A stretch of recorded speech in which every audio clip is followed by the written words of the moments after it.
nous sommes contents de vous retrouver pour notre première édition de l'Impul Conférence. Est-ce qu'on peut acclamer, s'il vous plaît? Voilà, en tout cas, nous sommes contents aujourd'hui de pouvoir vous retrouver parmi nous. Nous sommes contents de vous voir présents dans la salle. Nous espérons que vous allez passer un bon moment avec nous, que vous allez pouvoir être bénis, édifiés, et que ce qu'on va pouvoir vous partager va vraiment vous propulser à une nouvelle dimension. Alors, avant quoi que ce soit, comme il est coutume chez nous, j'aimerais vraiment qu'on prenne le temps d'honorer toutes les personnes qui nous permettent d'être là, toutes les personnes qui ont contribué à cet événement et surtout toutes les personnes qui permettent à ce qu'on puisse se réunir dans cette salle. Alors, j'aimerais qu'on puisse acclamer pour l'apôtre Alain Patrick Tsengue, pour le pasteur Paulette qui est avec nous aujourd'hui. C'est un privilège. J'aimerais qu'on puisse acclamer pour chacun des intervenants qui sont avec moi sur le plateau. Rui Mendes, Océane, qu'on puisse acclamer pour Daniela, qu'on puisse acclamer pour Elior, qu'on puisse acclamer pour Jessica, qu'on puisse acclamer pour Jemima, Vanessa. J'aimerais aussi en profiter pour remercier toutes les personnes qui servent, toutes les personnes qui nous permettent en tout cas de pouvoir organiser cet événement. C'est un privilège pour nous de pouvoir être là. Alors aujourd'hui, l'événement va se passer en différentes phases. Donc on aura l'occasion de pouvoir intervenir sur 3 panels autour de 3 thématiques. Dans quelques instants, vous aurez l'occasion de pouvoir découvrir la première thématique. Et avant ça, j'aimerais vraiment prendre le temps de pouvoir introduire chacun des orateurs qui sont avec moi. Donc pour commencer, j'aimerais introduire donc le pasteur Paulette qui est à ma droite. Donc elle est pasteur et investisseuse, spécialement dans l'immobilier, dans le domaine de l'immobilier. Alors Rui Mendes da Silva, du coup, qui est créateur, il est constructeur automobile de la marque automobile Kemet Automotive. Il est également fondateur de l'association Impose ton rêve et cofondateur et mentor chez Impulse Mentoring. Du coup, c'est nous qui organisons cette conférence. J'aimerais aussi, du coup, vous présenter Océane, qui est coach et créatrice de contenu. Et Daniela, qui est visagiste, propriétaire du salon de beauté et bien-être et centre de formation agréé Havana by Daniela. Donc voilà, nous allons avoir l'occasion tout à l'heure de vous présenter les autres intervenants et également les invités sur la scène. Alors, pour commencer cet événement aujourd'hui, on a donc choisi 3 thématiques sur lesquelles on va vous introduire. J'espère que ça pourra répondre à chacune de vos questions. N'hésitez pas à prendre des notes. Et dans tous les cas, dans la deuxième phase, on aura aussi un temps de questions-réponses et un moment de networking. Donc aujourd'hui, la première thématique, le premier thème, c'est comment surmonter la peur de se lancer. Comment surmonter la peur de se lancer? Alors, du coup, oui, comment surmonter la peur de se lancer? Bonjour à tous, c'est vraiment un grand plaisir d'être là devant vous aujourd'hui. Alors, je pense que la peur de se lancer, c'est la barrière principale, je pense, qui empêche le plus grand nombre de se lancer aujourd'hui. Moi, pour mon cas, donc moi, je suis fondateur de Kemet Automotive, donc c'est une marque automobile. Donc c'est la première marque de véhicules électriques africaine. Donc on fait le design, la conception technique et l'industrialisation de véhicules électriques en Afrique. Et je pense que moi, ce qui m'a freiné au début, c'est vraiment le syndrome de l'imposteur. Se dire qui je suis, moi, Rui, fils de mes parents qui ne sont pas importants ou des gens riches, pour lancer une marque automobile, et comment moi je vais convaincre des gouvernements ou des investisseurs d'investir des millions d'euros. Et en fait, c'est marrant, mais plus les gens me ramenaient à ces peurs-là en me disant comment tu vas faire, tu te prends pour qui, en fait, plus ça m'énervait, quoi. Je me disais, mais attends, mais vous me prenez pour qui, en fait? Je vais le faire pour vous montrer, en fait, que voilà, moi j'ai un rêve, j'aimerais le réaliser. Et pourquoi pas moi, en fait? Pourquoi pas moi? Ford, il a commencé, voilà, il a fait, il a réussi. C'est un être humain, cerveau. Et je pense qu'il m'a vraiment aidé à surpasser ça aussi, c'est l'entourage. Vraiment, j'ai eu la chance d'être entouré de personnes qui ont cru en moi, qui m'ont poussé, qui m'ont dit oui, pourquoi pas toi? Pourquoi pas toi? Tu peux le faire. Commencer petit à petit. Et j'ai un frère qui va arriver tout à l'heure, qui est entrepreneur avant moi, qui m'a servi de modèle aussi. Et voilà, des amis, des proches. Et je pense que être entouré de personnes qui ont le bon mindset, qui sont positifs, qui vous poussent à croire en vous, ça va être l'élément, je pense, le plus important. Parce qu'on doute toujours de nous et ce syndrome de l'imposteur, il y a beaucoup de gens qui l'ont. Mais quand on a des gens qui au quotidien nous disent non, tu peux, là on se dit allez, et on commence, on fait un premier pas. Ouais, en fait, c'est bon, j'ai commencé quoi. Deuxième pas. Puis on se dit c'est bon en fait, je suis lancé. Là, la peur est toujours là, mais on s'en sert de moteur. Ça devient un moteur, ça devient plus un frein. Je pense qu'à partir de là, avec l'entourage, avec la volonté, avec la foi. Très belle réponse. Alors, du coup, Pasteur Paulette, je me tourne vers toi. Du coup, j'aimerais te demander également, est-ce que toi, du coup, tu as dû faire face aussi à certains blocages, certaines problématiques? Est-ce que lorsque tu as dû te lancer, notamment dans l'immobilier, on sait que tu es dans l'immobilier, est-ce que tu as eu aussi peur et comment est-ce que toi, tu as fait pour surmonter ta peur? Alors, je dirais effectivement que ce qui m'a permis de surmonter ma peur, c'est vraiment la foi en Dieu.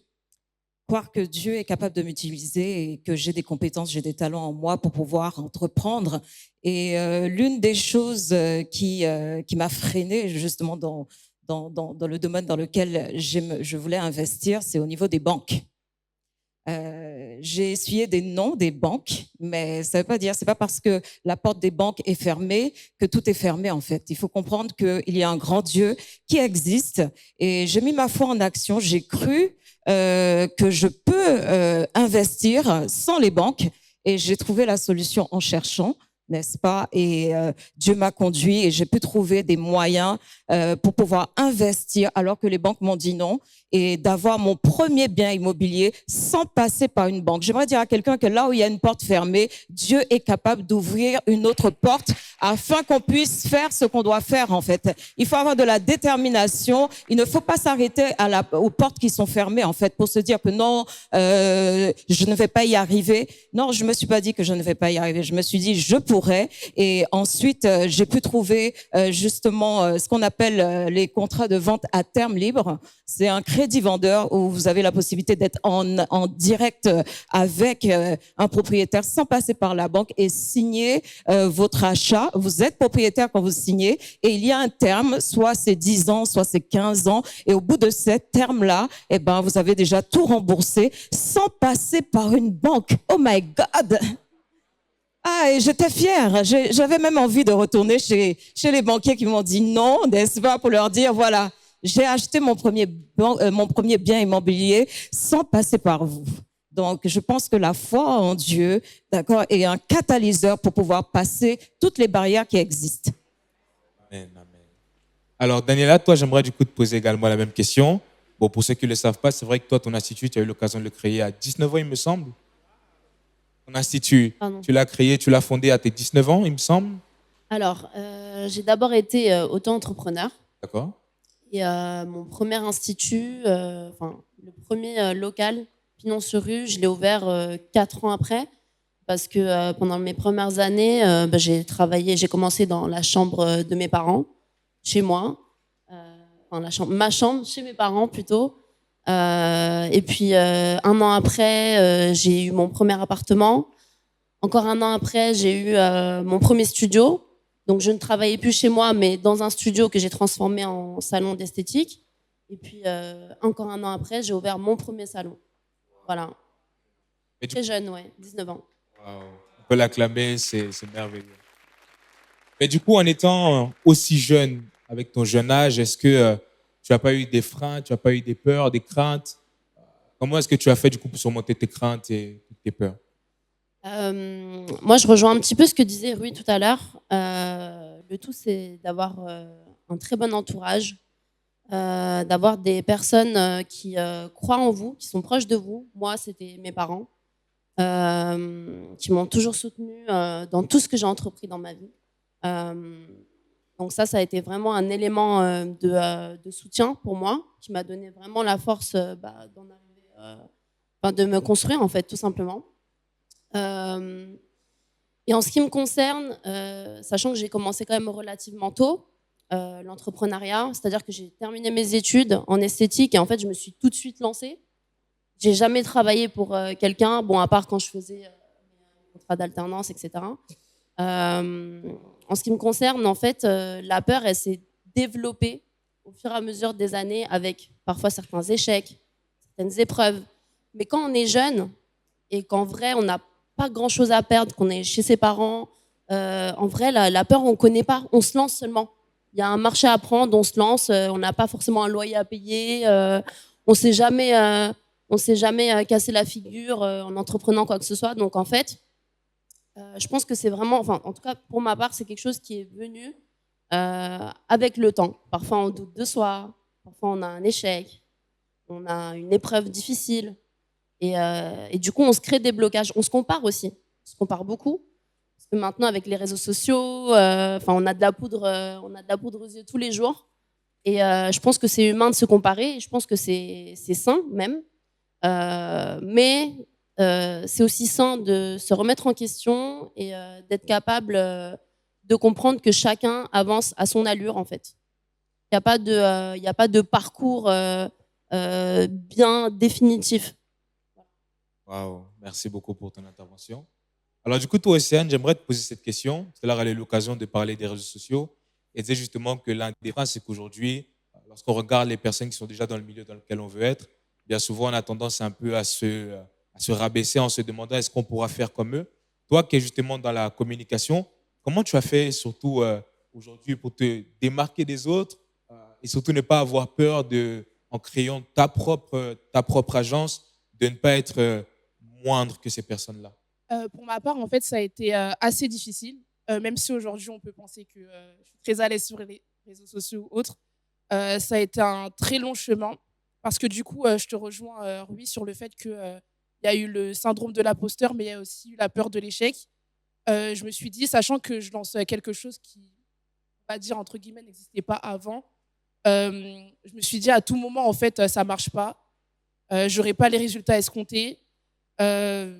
J'aurais pas de clients ou autre, enfin que mon projet en gros il ira nulle part. Donc en fait ça a été plus cette peur là, mais j'avais mis de côté en fait puisque il m'est venu un moment en fait aussi où je me comparais beaucoup à d'autres personnes, à d'autres créateurs de contenu, mais de la même manière en fait que je me suis comparée, j'ai essayé de tourner la chose, on va dire dans le bon sens, et de me comparer en fait pour pouvoir faire mieux et faire quelque chose de différent. Donc c'est ce que j'ai fait aujourd'hui et voilà. Wow, merci beaucoup. Alors, du coup, j'aimerais aussi te poser une autre question, Rui. C'est la suivante.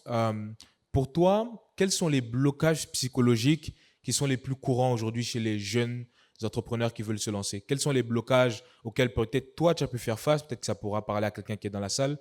Parce qu'on sait que souvent, lorsqu'on veut se lancer jeune, forcément, que ce soit le regard des gens, que ce soit peut-être l'avis négatif des personnes qui sont autour de nous, quels sont les blocages auxquels toi, tu as fait face? Et surtout, j'aimerais que tu puisses encourager quelqu'un qui nous regarde à se dire que, bah, en fait, si tu es là aujourd'hui, c'est que tu as fait face à ces blocages et tu as su les surmonter et qu'en fait, les épreuves, ce n'est pas une fin en soi. La peur, ce n'est pas une fin en soi. On peut la surmonter, bien que ce ne soit pas simple, mais on peut y arriver. C'est pour ça que tu es là aussi. Alors moi, de mon expérience, je vais parler de mon expérience personnelle. Se lever et se dire qu'on va créer une marque automobile, je pense que 99,9% des gens vont dire c'est impossible. Il faut 1 milliard, il faut 1 milliard de dollars. Il faut qu'on parle avec des présidents. Et quand tu viens de la banlieue, moi je viens de Mantes-la-Jolie, dans les Yvelines, enfin tu te délires quoi. Donc je pense que, enfin c'est même pas je pense, c'est au début, moi ce qui a mis du temps à rentrer dans ma tête, c'est de se dire que même si je me lance et que je rate, que les gens ils rigolent, c'est pas grave.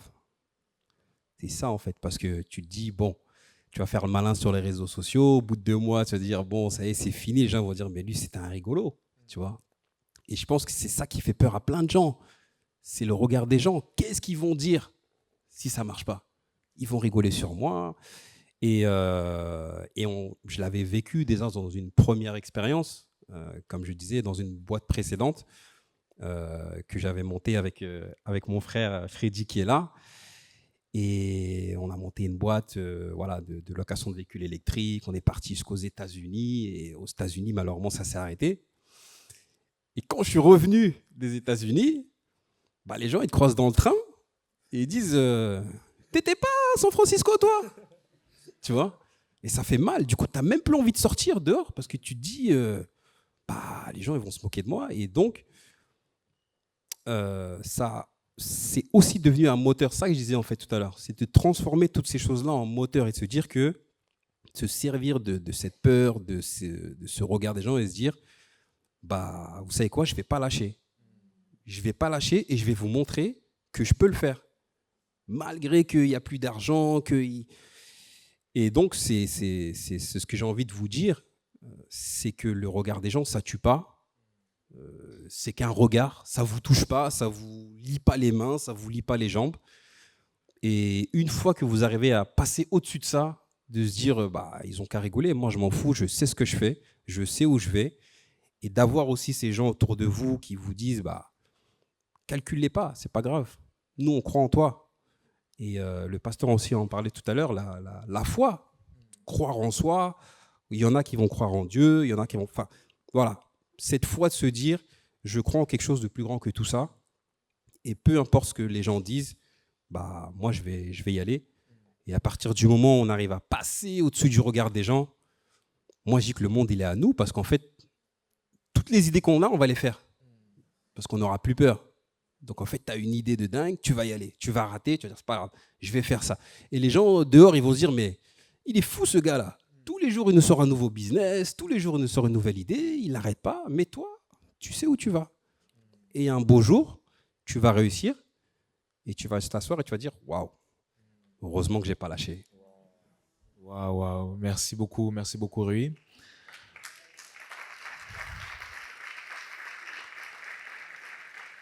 Alors, c'est vrai que du coup, Rui a eu l'occasion de pouvoir nous parler du regard des autres, des personnes forcément qui ont souvent un avis extérieur.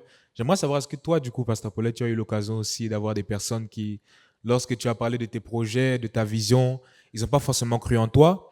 Et surtout aussi, ben, comment on fait finalement pour se détacher de ça? Comment on fait pour arriver en fait s'extirper de ça et commencer à croire en soi pour pouvoir réaliser ses projets?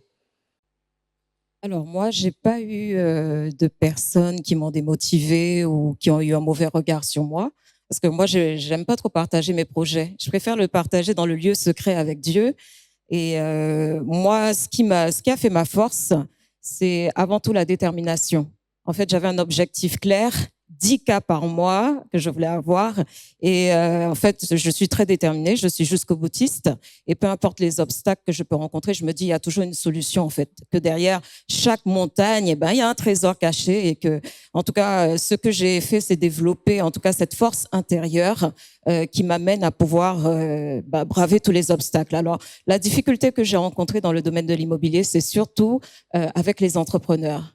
Le regard des entrepreneurs, surtout au niveau des femmes, c'est-à-dire les personnes qui font les travaux. Vous savez, les entreprises qui font des travaux. Et souvent, en tant que femme, j'ai l'impression, voilà, que on n'est pas très considéré et qu'on se fait du sucre sur notre dos. Vous voyez, j'ai l'impression qu'on n'a pas le même rapport avec les hommes. C'est-à-dire que peut-être que nous, on peut essayer de, entre guillemets, nous gruger, mais voilà. Et c'est vrai que j'ai eu des difficultés à ce niveau-là, plutôt le regard des entrepreneurs sur moi, puisque j'arrivais, je suis toute jeune et tout. Ils voient voilà, une petite jeune femme, un petit bout de femme et tout. Donc voilà, moi je pense que c'est plutôt ça. Mais voilà, malgré les mésaventures que j'ai eues avec toutes les personnes qui faisaient les travaux, en tout cas j'ai réussi à terminer les travaux, voilà, et avoir un bien qui est joli, agréable aux yeux, voilà. Waouh, merci beaucoup, Pasteur Paulette. Alors, du coup, toi, Daniela, c'est vrai que tu nous as dit que tu as commencé depuis tes 19 ans. Bon, en autant d'années, toi, quels ont été tes blocages, quels ont été tes freins? C'est vrai, tout à l'heure, tu as dit qu'il y avait aussi un peu du regard des autres, mais est-ce qu'il y a eu d'autres choses qui t'ont freiné au fur et à mesure du temps? Je pense que, un peu comme nous tous, j'ai été touchée par le Covid-19. Hein. Ça a été une période très compliquée pour nous, les commerçants. Mais avant ça, je suis devenue maman 2 fois sur une année consécutive. Donc, l'ouverture de mon premier salon s'est fait exactement la première année où je suis tombée enceinte, enfin, lors de ma première fille. Donc j'ai enchaîné 2 années comme ça et le lancement de ma boîte, donc de ma première société, parce qu'avant ça c'était de l'entrepreneuriat, et le Covid-19. Donc c'était une période quand même très compliquée à gérer. Donc je dirais pas que mes enfants ont été un frein, je dirais plutôt que ça a été une force. Je pense que quand on devient parent, mère, père, peu importe, le fait d'avoir des enfants, bah, en fait, ça nous donne de l'inspiration, ça nous donne de la force. On n'a pas le choix, en fait. On est obligé d'y aller. Notre vie ne dépend plus que de nous. L'objectif a changé. L'objectif maintenant, c'est de donner un meilleur avenir à nos enfants dans un monde qui est de plus en plus compliqué à vivre, de plus en plus cher. Donc, c'est vrai que pour moi, ça a été une période compliquée, mais j'ai su rebondir parce qu'en fait, encore une fois, j'ai été bien entourée, parce que pour le coup, j'ai foi en moi aussi. J'ai une vision, j'ai des objectifs de vie, je sais ce que je veux et du coup, je me bats quoi. Et je continue à me battre. Donc, ma première société, ça a été un échec. Je pense que c'était la première fois de ma vie où justement j'avais un échec comme ça. Donc c'est quelque chose qui m'a vraiment profondément touchée. Mais j'ai pas lâché. J'ai de la chance aussi d'avoir créé en autant d'années un fichier client très fidèle. J'ai toujours été hyper proche de ma clientèle, très investie dans mes relations et tout. Et puis surtout, je suis pas le genre d'entrepreneur, je rejoins un petit peu le pasteur, je suis pas le genre d'entrepreneur qui me sent en concurrence avec les autres. Je vais pas fermer la porte aux autres. Si je peux aider les gens, je les aide. Si je peux donner des conseils aux autres, je les donne. Et du coup, bah, ça me revient, quoi. J'ai toujours la monnaie de ma pièce, donc j'ai de la chance d'avoir des gens bienveillants autour de moi qui ont su me tendre la main à ce moment-là et m'aider à me relever. Et du coup, à avoir créé une deuxième société, donc le Havana by Daniela, qui est mon deuxième salon, que j'ai ouvert il y a 1 an et demi maintenant et qui est en pleine expansion. Donc voilà, je suis très fière. Waouh, c'est remarquable, c'est remarquable. Alors, Océane, du coup, moi, j'ai une question. C'est vrai que tu nous as dit que du coup, tu es dans le digital marketing. Moi, ma question, c'est la suivante. Est-ce que c'est le premier projet que tu as eu à fonder ou il y en a eu d'autres? Parce que j'aimerais vraiment qu'on puisse encourager quelqu'un qui nous regarde et qui se dit, peut-être moi, j'ai eu l'occasion de pouvoir créer un premier projet, ça n'a pas marché, donc je ne me vois pas peut-être recréer un deuxième projet. En fait, j'aimerais vraiment que les gens qui sont dans la salle puissent réaliser que l'entrepreneuriat, c'est toute une vie. Et des fois, on peut être amené à créer des projets qui ne vont pas forcément marcher, mais ce n'est pas une fin en soi. Souvent, ce que les gens voient comme un échec, en fait, c'est juste un processus vers la réussite. Donc, est-ce que toi, c'était vraiment ton seul projet ou est-ce que tu as eu l'occasion de faire d'autres choses avant ça? Alors du coup, moi, il y avait 2 autres projets que j'avais commencé à entamer auparavant. Le premier, c'était une collaboration avec une amie à moi. En fait, on voulait vendre des foulards en satin. Mais du coup, en fait, c'est là où on voit la différence entre une personne qui veut vraiment entreprendre et une personne, du coup, bah, qui a juste l'idée d'entreprendre et qui, lorsqu'elle rentre dans ce processus-là d'entrepreneuriat, bah, au final, on voit que la personne ne reste pas accrochée. Et bah, du coup, le projet, il n'a pas abouti. Et par la suite, en 2021, c'est là où je me suis vraiment lancée dans l'entrepreneuriat en tant que community manager. Je m'étais inscrite sur un site pour pouvoir vendre mes services et je disais oui à tout le monde. Je disais oui à tout le monde, donc j'ai accepté des missions qui au final ne me correspondaient pas du tout, notamment dans des secteurs d'activité qui ne me correspondaient absolument pas. Et lorsque j'ai vu que, on va dire qu'on m'utilisait et que je faisais plus que je ne devais faire et qu'on ne me payait pas en fait à ma juste valeur, ça m'a un petit peu dégoûtée en fait du monde de l'entrepreneuriat, donc j'ai arrêté. J'ai arrêté, sachant que c'était soit je continuais l'entrepreneuriat, soit j'arrêtais mes études. Donc j'ai décidé de continuer mes études pour aller jusqu'en master. Et lorsque j'étais en master, c'est là où j'ai vraiment senti que non, Océane, après ton master, tu n'iras pas faire un CDI. t'entreprendras, mais dans quoi, je ne savais pas encore. Et c'est lorsque j'ai commencé du coup à servir dans mon église dans le pôle de l'audiovisuel, c'est juste ma responsable qui m'a dit Océane, prends le téléphone et filme. Et en fait, de là, vraiment, en fait, c'est là où j'ai vraiment découvert ma passion, sachant que de base, je ne savais pas filmer. Il y a 2 ans, je ne savais pas filmer. Et de voir ce que je fais aujourd'hui, en fait, je me dis c'est vraiment la grâce de Dieu parce que sinon, sans lui, je ne sais pas. Vraiment, je ne sais pas. Et c'est ça qui m'a permis de pouvoir avancer, notamment d'avoir surtout une vision, parce que pour moi, c'est ça qui est le plus important. C'est de savoir où est-ce qu'on va, sachant que ma vision, elle a changé au fur et à mesure que le temps y passait. Et moi, j'avais ma conception des choses, mais Dieu, il avait une autre conception pour moi, sachant que moi, initialement, le compte que j'ai lancé, c'était vraiment pour... en gros, j'allais dans des magasins, je leur demandais si je pouvais filmer du contenu pour eux. Et par la suite, le but, c'était de rentrer dans leur entreprise. Sauf que, en fait, je vois que Dieu m'a mis dans un autre couloir. Et au final, ça va encore plus loin que ce que je pensais.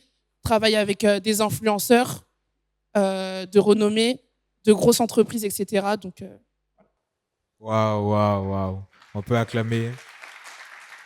Alors, j'aimerais juste du coup rebondir par rapport à ce que tu disais. C'est vrai que moi aussi, c'est grâce au service à l'église que j'ai aussi découvert ma voix. D'ailleurs, c'est pour ça qu'il est bien, si vous êtes dans une église locale, de pouvoir servir. Parce que moi, avant, je ne savais pas non plus tenir un téléphone. Et à l'église, je servais, je filmais du coup souvent les pasteurs. C'est là où j'ai appris à faire des montages vidéo. C'est là où j'ai appris à publier des photos sur Instagram. Et puis du coup, j'en ai aussi fait mon métier. Donc vraiment, si vous avez l'opportunité, foncez, foncez, foncez. Alors du coup, toi, Rui, bon, toi, je connais un peu ton histoire, je connais un peu ton parcours. C'est vrai que tu as eu l'occasion de faire beaucoup de choses. Et aujourd'hui, c'est ce projet en question qui a réussi. J'aimerais vraiment que tu puisses nous parler de comment est-ce que tu as fait, du coup, malgré chacun de tes échecs, pour ne pas baisser les bras et ne pas abandonner et pouvoir garder la tête haute et pouvoir aujourd'hui faire ce que tu fais. Je sens que pour ceux qui ne le savent pas, Rui, en Afrique, sur le continent africain, c'est un pionnier aujourd'hui.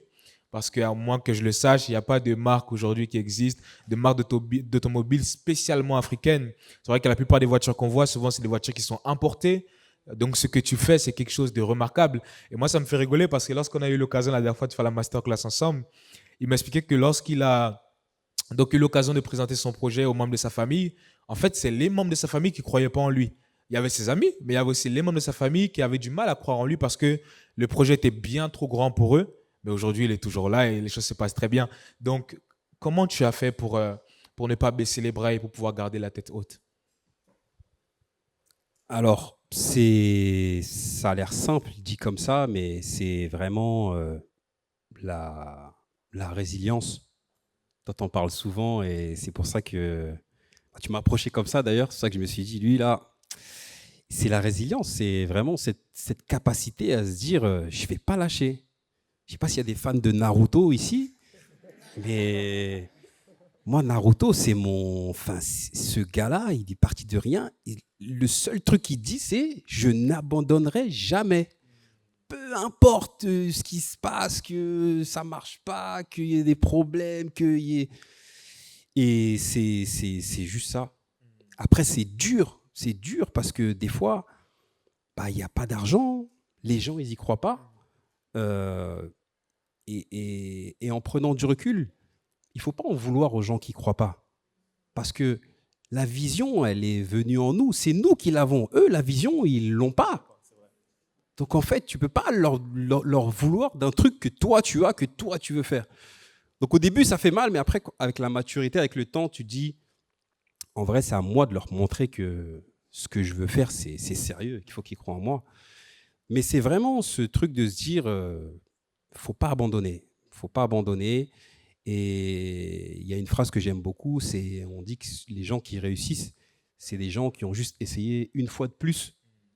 Parce qu'il y a beaucoup de gens, ça marche pas une fois, 2 fois. Ah, ça y est, moi j'en ai marre, j'ai des dettes, les huissiers ils viennent, je dois de l'argent à mon frère, je dois de l'argent à ma tante, ils m'appellent tous les jours, je sais même pas comment je vais faire, je trouve pas de boulot pour me refaire. Mais même avec tout ça, je veux dire, c'est pas grave, je continue. Et les gens ils vont dire, mais lui, il est dingue, il est rempli de dettes, il y va. Mais il y a un jour, en fait, et moi j'en suis intimement convaincu, tu ne peux pas te battre de toutes tes forces pour quelque chose tous les jours et ça ne marche pas. Franchement, je ne veux pas dire que c'est impossible parce que voilà, mais il y a forcément un jour, ça va peut-être être dans 10 ans. Des fois, il y a des gens, c'est à 50 ans. Hein. Warren Buffett, il est devenu milliardaire, il avait 54 ans. Jeff Bezos, c'est à 30 ans. Enfin, c'est pas... Voilà, parce que souvent, on sort de l'école, on se dit ouais, ça va marcher tout de suite et tout, mais il y a un jour, ça va marcher. Il faut juste continuer, y aller et tenir, en fait. Il faut juste tenir. Il y en a, ils ont de la chance, ça marche au bout d'1 an. Il y en a, ils en ont moins, c'est au bout de 40 ans. Mais comme je disais tout à l'heure, il faut penser à ce moment où tu vas t'asseoir et tu vas dire waouh, heureusement que j'ai pas lâché. Wow. C'est juste ça, c'est la résilience. La résilience, waouh. Et c'est vrai que du coup, dans ce que tu disais et dans ce qu'il a eu l'occasion de dire, tu as aussi parlé du coup de l'importance d'avoir une vision, d'avoir une idée claire de là où on veut aller. Est-ce que, Pasteur Paulette, tu pourrais nous parler de ça? Quelle est l'importance du coup d'avoir une vision claire et quelle est l'importance aussi comment est-ce que tu allies du coup tes projets et ta foi? Parce que je sais que tu comptes sur Dieu pour pouvoir aller là où tu es. Et moi aussi, je compte sur Dieu. Comment tu fais pour, lorsque c'est dans tes moments compliqués, pour te retourner vers Dieu et pour garder cette vision aussi que Dieu t'a donnée? Oui, alors en fait, par rapport à la vision, puisqu'il y a eu beaucoup de questions, je pense que la vision, c'est un moteur et il est important dans tout ce qu'on entreprend d'avoir une vision. Et tant qu'on a cette vision-là, en fait, on s'accroche à cela et en fait, on essaie de la visualiser à chaque fois. Et c'est même un moteur quand on passe par des moments difficiles, en fait. Et de se dire, OK, bon, normalement, j'avais pour projet de gagner 10K. Moi, c'était ma vision, hein, 10K de loyer par mois. Voilà, OK, là, je rencontre des difficultés, mais je regarde la vision, je confesse que je vais y arriver, que je ne vais pas abandonner, que je vais trouver des solutions face aux obstacles. Voilà, c'est comme ça que je fais. Je nourris la vision par la foi, voilà, en déclarant des choses positives. Et aussi, il faut comprendre aussi que dans le monde de l'entrepreneuriat, ce n'est pas une course de vitesse, en fait. C'est vraiment un marathon. Et dans ce marathon-là, effectivement, eh ben, on doit tenir, en fait, comme le frère Rui a dit, hein, il y a la résilience, on doit tenir pour arriver jusqu'au bout. Et peu importe le temps que ça prendra, mais le but, c'est de garder la vision, en fait, dans son cœur et d'entretenir ce désir, d'entretenir ce feu-là par rapport à cela. Parce que quand le feu pour la vision diminue, alors on peut se décourager. Mais il faut entretenir ce feu de la vision par des paroles positives, par des confessions positives, par des confessions de foi, en fait. Et la façon dont on développe notre foi, c'est vraiment au travers de la parole de Dieu. Ce sont les promesses que Dieu nous donne dans sa parole. C'est de s'y tenir et d'y croire, en fait. Et comment on fait pour faire naître la foi en nous? C'est en confessant ces paroles-là. Parce qu'à chaque fois, en se le disant, en se levant le matin, en allant dormir, alors ça crée en nous la conviction, l'assurance qu'on va y arriver. Et à ce moment-là, le fait de pouvoir entretenir cela chaque jour, eh ben, ça nous permet de pouvoir garder le feu de la vision et de se dire, on va accomplir la vision. Voilà. Waouh, merci beaucoup.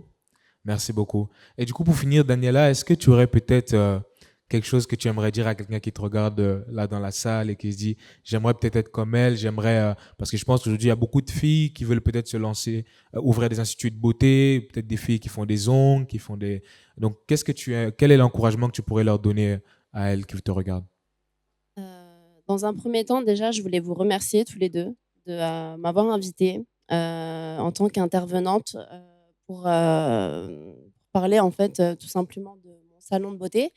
Parce que c'est vrai que c'est un milieu qui n'est pas forcément mis en avant dans ce genre d'événement, alors que c'est un milieu c'est vraiment un milieu qui est en pleine expansion depuis des années. Enfin, des salons de beauté, il y en a plein. Je pense que des filles qui voudraient justement se lancer, ouvrir des salons, il y en a beaucoup aussi, et qui n'ont pas de modèle et qui savent pas à qui s'identifier. Donc, je suis vraiment contente d'être là pour pouvoir passer le message que c'est possible en fait.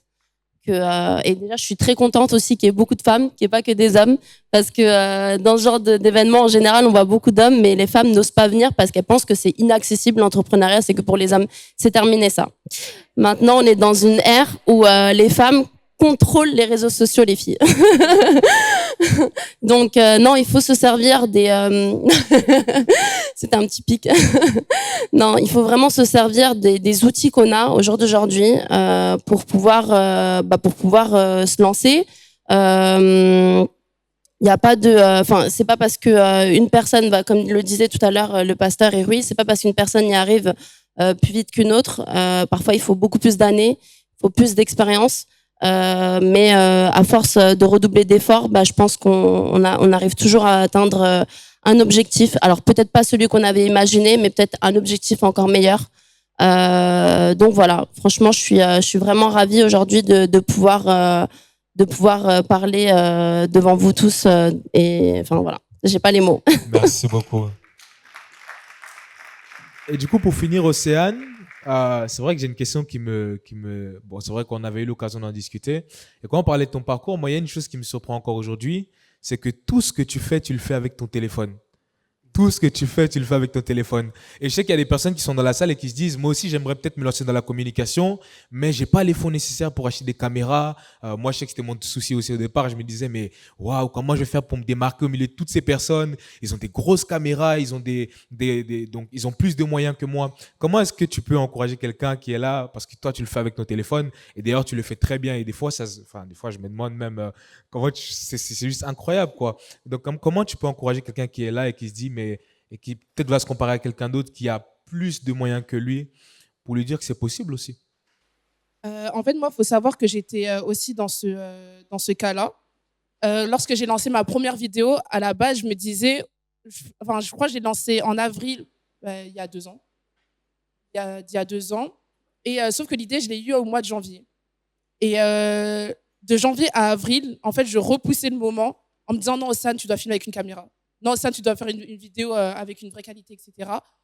Mais au bout d'un moment, j'en ai eu marre. Donc, j'ai juste pris mon téléphone et je me suis filmée. Et j'ai fait la vidéo.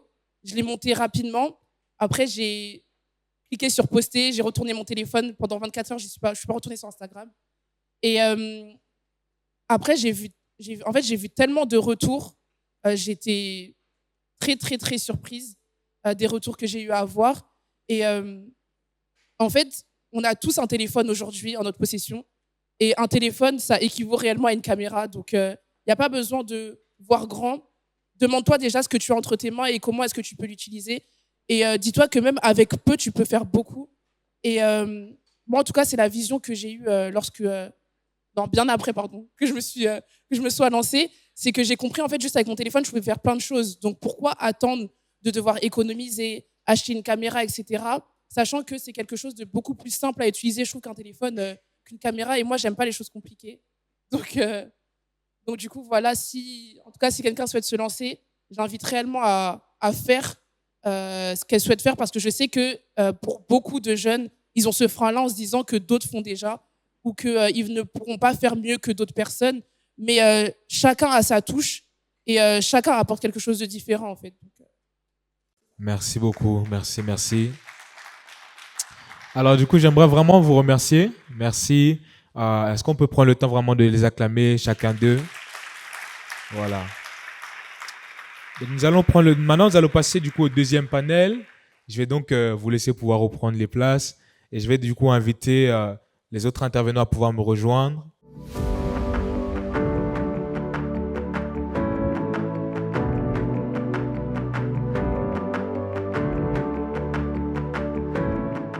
Merci à vous du coup d'avoir répondu présent. Du coup, on va pouvoir échanger autour du deuxième panel. Mais avant qu'on puisse échanger autour du deuxième panel, du coup, qui est lié au mentorat, quelle est l'importance du mentorat dans l'entrepreneuriat? Est-ce que tu pourrais déjà, Vanessa, prendre peut-être le temps de te présenter en quelques mots pour ceux qui ne te connaissent pas? Bonsoir à tous. Alors, je suis Vanessa Tom, je suis coach sportive, coach en nutrition, développement personnel et auteur du livre La beauté cachée du célibat. Je suis aussi la fondatrice de la table de Nessa, un service traiteur. Merci beaucoup. Alors, du coup, est-ce que toi aussi, tu peux peut-être prendre le temps de te présenter, Eli Orteil, pour ceux qui ne te connaissent pas? Bonjour à tous, donc je suis Eli Orteil, je suis entrepreneur dans plusieurs projets, je suis aussi pasteur, je suis aussi coach, auteur. On peut l'acclamer, merci beaucoup. Alors, et toi, Jessica, est-ce que tu peux aussi te présenter pour ceux qui ne te connaissent pas? Bonjour à tous. Du coup, je suis Jessica MK. J'ai plusieurs casquettes. Entrepreneur, étudiante en fin d'études, maman, épouse et bien d'autres choses que vous allez découvrir, j'espère, pendant cet échange. Merci beaucoup. Et toi, du coup, Jemima? Alors moi, je suis Jemima Mukendi, un peu comme ma sœur Jessica, j'ai plusieurs casquettes. Je suis maman de 4 merveilleux enfants, épouse, et je suis aussi alors entrepreneur, oui.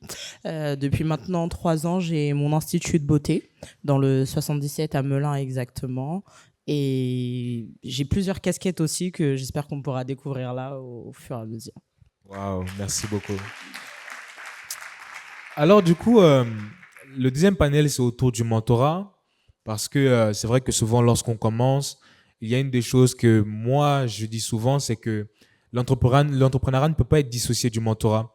Il faut qu'on puisse être accompagné par des personnes qui ont déjà réussi dans le domaine dans lequel on veut se lancer ou alors qu'ils le sont encore pour qu'ils puissent nous accompagner. Est-ce que toi, d'ailleurs, Eliortay, tu as eu l'occasion dans ton parcours d'avoir été accompagné? Et si oui, quelle a été la place de ces personnes-là dans ton parcours? Ok, alors je pense que pour répondre à cette question, je vais juste partager un peu mon parcours dans l'entrepreneuriat. Donc moi, l'entrepreneuriat, ça a commencé en 2015, donc ça va faire 10 ans au mois de juin, et je suis rentré dans l'entrepreneuriat au hasard, entre guillemets. Donc c'est pour ça que lorsqu'on parle de l'importance du mentorat, c'est super important, mais moi je suis rentré au hasard, c'est-à-dire que j'avais pas prévu, j'avais pas de business plan, etc. J'avais juste une idée, quelque chose à la base que je voulais faire pour moi. C'était une marque de vêtements. Donc à l'époque, j'aimais bien les habits, etc. Et je voulais partager ma foi au travers des vêtements. Donc je me suis dit, OK, moi, je vais me faire un t-shirt. Et puis, lorsque j'ai partagé l'idée à mes amis, ils ont dit, mais il faut en faire plusieurs et pour nous, etc. Alors j'ai dit, on va faire quelque chose de simple. On va essayer, on va se lancer. Si à la fin de l'été, je marche dans la rue et je croise quelqu'un avec un t-shirt de ma marque, on continue. Sinon, on arrête. Et puis, c'est comme ça qu'on a commencé, etc. Donc, la marque, elle s'appelle Godson. Et on s'est lancé, on a commencé. Et à la fin de l'été, je marche dans les rues comme ça et je croise quelqu'un avec le t-shirt. Je me dis, bon, si c'est ça, on continue. Et c'est comme ça que je suis entré dans l'entrepreneuriat. Donc, en fait, je suis rentré de manière pas imprévue, mais ça m'a surpris, en fait. Et j'ai développé la mentalité de l'entrepreneur par ce projet. Parce qu'il y a une différence entre faire de l'entrepreneuriat et être un entrepreneur. Et du coup, je me suis rendu compte que je faisais de l'entrepreneuriat sans développer la mentalité d'entrepreneur. Et du coup, mon projet m'a formé à être entrepreneur. Et lorsque j'ai commencé, c'était en 2015. Et à l'époque, l'entrepreneuriat, c'était pas aussi répandu qu'aujourd'hui. On n'en parlait pas énormément. Il n'y avait pas vraiment de structure qui mettait en avant ce genre de les projets entrepreneuriaux, etc. Et du coup, j'ai fait beaucoup d'erreurs. Beaucoup d'erreurs parce que je ne m'y connaissais pas, en fait. Donc, plusieurs erreurs dans la gestion, peut-être des revenus, dans même la gestion administrative. Donc, moi, je fais mon projet. L'essentiel, c'est de vendre des t-shirts. Et ensuite, un jour, je reçois un courrier de l'URSSAF. Donc, je me dis, ah, OK, cool, c'est quoi l'URSSAF? Ou bien, bon, bien que j'ai fait des études en comptabilité, etc., j'avais une idée, mais pour moi, je me dis, bon, OK, ça peut se gérer après. Un courrier, 2 courriers, 3 courriers, relance, on m'appelle, etc. Et je me rends compte que tout l'argent que j'avais reçu, je l'avais réinvesti. Donc, je n'avais pas d'argent pour payer l'URSSAF. Donc, des choses comme ça, des erreurs qui, finalement, bon, m'ont formé, mais je me suis dit qu'en vérité, si j'ai l'occasion de partager, on va dire, cette expérience à une personne pour qu'elle gagne du temps, je le ferai. Parce qu'en vrai, aujourd'hui, surtout depuis, je pense, 2020, on parle beaucoup de l'entrepreneuriat et les choses vont très vite. Donc, à cause du fait que les choses vont très vite, c'est important, c'est vrai, de se lancer, mais de bien se lancer. Et du coup, moi, à l'époque, comme ce n'était pas assez répandu, je me suis exposé à un mentorat, mais un mentorat en achetant des formations, en suivant des gens. En fait, je faisais de mes mentors sans forcément leur autorisation, mais je m'appropriais leur sagesse, leur expérience, etc., pour pouvoir m'ajuster, m'aligner et pouvoir poursuivre mon projet. Donc, on va dire que cet aspect du mentorat, je l'ai découvert à mes dépens, mais aujourd'hui, je sais que c'est quelque chose d'indispensable pour réussir un projet, pour gagner du temps et pour avoir un projet qui dure surtout. Donc, voilà ce que je peux dire pour l'instant. Merci beaucoup. Alors, du coup, toi, Vanessa, est-ce que toi aussi, est-ce que toi, tu as eu l'occasion d'avoir, est-ce que tu as été accompagné lorsque tu as commencé dans l'entrepreneuriat ou toi aussi, tu as dû d'abord tomber à plusieurs reprises avant de réaliser que c'était important? Alors, moi, ça me fait un peu rigoler parce que quand j'ai commencé l'entrepreneuriat, faut savoir que je me suis vraiment lancée comme ça. J'ai toujours eu, depuis toute petite, envie d'impacter. Tout est parti de là. C'est-à-dire que j'étais vraiment, par la grâce de Dieu, une personne qui avançait bien dans ses études. Mais je disais toujours à mes parents, je veux impacter. Et il y a quelque chose qui me différenciait un peu, c'est que j'aimais beaucoup écouter les avis des uns et des autres. Inconsciemment ou consciemment, je ne pouvais pas faire quoi que ce soit sans demander l'aval d'une personne. Et naturellement, comme ça allait être des personnes pour moi qui avaient réussi. J'ai eu cette chance aussi d'être entourée des personnes qui, effectivement, ont réussi. Donc, en grandissant, alors, il faut faire attention parce que ça ne m'a pas toujours servi. Je préfère le dire comme ça. Ça ne m'a pas toujours servi parce que, au premier abord, pour moi, c'était important d'avoir l'accord et l'aval de ces personnes-là pour avoir l'impression que ce que je faisais était légitime. Et donc, quand les gens me conseillaient, pour moi, je fonçais, je me disais, OK, si telle personne approuve, ben, en fait, c'est bien. Donc, ça m'a inconsciemment ramené dans une sorte de dépendance. Je pouvais plus rien faire sans avoir à demander l'aval de quelqu'un. Et si même moi, je pensais que c'était bien et que la personne me disait que c'était pas bien, je considérais ce que la personne me disait parce que je n'avais pas confiance en moi. Et ce qui s'est passé, c'est que moi, quand j'ai rencontré le Seigneur, la première chose qui s'est passée, pas la première, ce serait mentir, j'ai continué comme ça. Et puis, il y a eu une phase dans ma vie où Dieu m'a vraiment ramenée dans son intimité. Et là, j'ai dû apprendre premièrement à me faire confiance pour pouvoir donner l'opportunité à une autre personne de me donner ses avis. Donc, et c'est à ce moment que j'ai compris vraiment c'est quoi l'importance du mentorat. Parce que il faut faire la différence. Aujourd'hui, il y a des personnes qui vont choisir des mentors, non pas parce qu'elles savent réellement ce qu'elles veulent, mais pour cacher leur insécurité. Je vais prendre ce dont j'ai vraiment besoin, je vais prendre mon bonheur et je vais le déposer entre les mains de quelqu'un d'autre. Et ce qui va se passer, c'est que quand vous allez échouer, vous n'allez pas vous en vouloir à vous, vous allez en vouloir à la personne en vous disant oui, mais en fait, elle m'a mal conseillé. Donc, qu'est-ce que j'ai fait? J'ai dû me retrouver, ou alors le Seigneur m'a forcé à me retrouver dans des situations où je devais premièrement savoir qu'est-ce que moi je voulais, qu'est-ce qui était bien pour moi, être certaine que c'est bon pour moi avant de demander conseil à une personne. Donc, le mentor ou le mentorat, c'est quelque chose de super important. Parce que je ne sais pas qui l'a dit tout à l'heure, mais ça m'a fait du bien de le réentendre. Il y a des personnes aujourd'hui qui n'aiment pas entendre parler du mentorat parce que pour moi, c'est de l'ego de penser qu'on peut réussir tout seul. Personne ne se fait tout seul, j'aime le dire. Et je vais le redire, personne ne se fait tout seul. C'est-à-dire que si vous avez une seule personne qui vous a un jour dit, tu sais, c'est bien que tu fasses ci, c'est bien que tu fasses ça, que vous le vouliez ou non, que vous l'acceptiez ou pas, cette personne, elle a contribué à la personne que vous allez devenir. Donc, pour choisir un mentor aussi, c'est important de savoir, d'avoir déjà des valeurs. Pourquoi vous choisissez cette personne? Donc, moi, aujourd'hui, le mentorat, c'est quelque chose de super important parce que j'ai besoin d'avoir des modèles. J'ai besoin de savoir que ce n'est pas moi qui ai commencé quelque chose. Je n'ai pas commencé le coaching, j'ai pas commencé à écrire, j'ai pas inventé le sport.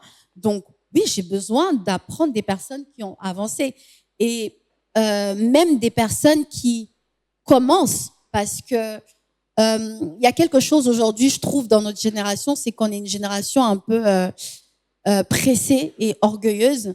On n'aime pas reconnaître les autres, on n'aime pas s'entraider. On n'aime pas reconnaître que les personnes qui sont peut-être pas là où nous sommes peuvent quand même nous apporter quelque chose.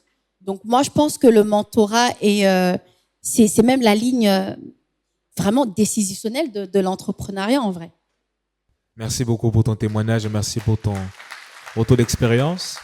Alors, du coup, toi, Jessica, quelle a été du coup la place du mentorat dans ton parcours à toi? Est-ce que tu as eu l'occasion de pouvoir être entourée? Est-ce que tu es toujours aussi entourée aujourd'hui? Comment est-ce que tu fais? Comment est-ce que tu as fait?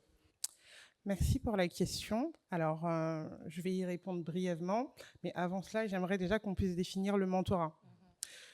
Du coup, je vous ai pris un peu une définition académique et je vais vous la lire comme à l'école.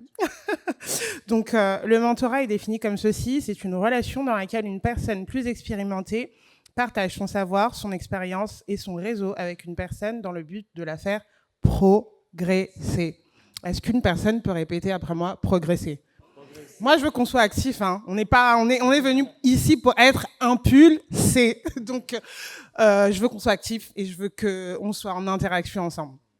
Donc, pour ma part, j'ai pas eu de mentor. Je vais un peu vous parler de mon histoire. Donc, je commence l'entrepreneuriat, j'ai 18 ans. Je suis une jeune du 93, j'habite à Saint-Denis. J'aime bien les belles choses et je commence à me lancer dans les cheveux.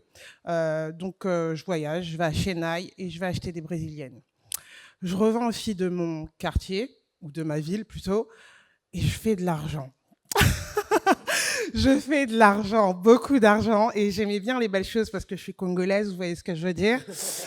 Donc, on m'avait déjà habituée à de très très belles choses. Donc, j'achète mon premier sac de marque. Bon, des choses à ne pas faire forcément. Après, il y a des red flags également. Mais voilà, je vous dis un peu ce que j'ai fait. Donc, j'achète mon premier sac de marque. Je commence à sortir. Je deviens encore plus indépendante financièrement. Mais j'avais pas de mentor. Donc, je me casse la figure, merci. Je me casse la figure parce qu'en fait, je ne savais pas comment gérer. Et mon but, c'était de faire du x2. Mais il n'y avait pas d'amortissement, il n'y avait pas le prix de mon voyage, il n'y avait pas le prix de mon hôtel, il n'y avait pas le prix de tout ce que j'avais dépensé. Mais non, j'avais pas de mentor. J'aurais peut-être dû en avoir et je pense que c'est pour ça aujourd'hui aussi qu'on est là pour vous partager un peu nos erreurs. Mais j'avais une personne qui m'inspirait, c'était ma mère, parce qu'elle était commerçante, et j'ai toujours voulu indirectement être comme elle parce que finalement, elle nous ramenait toujours de quoi manger à la table. C'était pas forcément facile. Elle n'a pas forcément toujours pris les bonnes décisions, mais il y a une personne qui m'a inspirée, mais je n'avais pas de mentor. Voilà. J'aimerais beaucoup rebondir par rapport à ce que tu disais.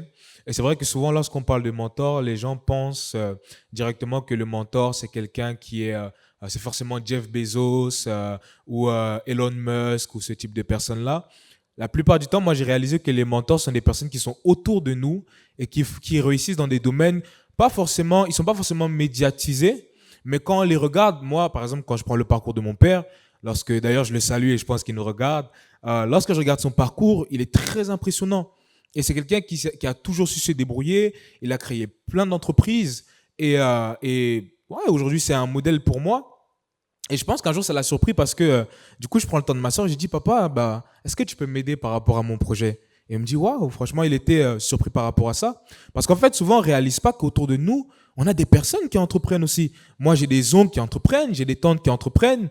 Pas forcément, il n'y a pas que des membres de ma famille, il y a peut-être des amis de la famille. Donc moi, j'aimerais aussi vous dire que, en fait, il faut juste un peu mettre son ego de côté et avoir cette capacité à aller voir les gens qui sont autour de nous pour demander, mais comment est-ce que toi tu as fait? Qu'est-ce que je peux apprendre de ton expérience? Et je trouve que c'est super important.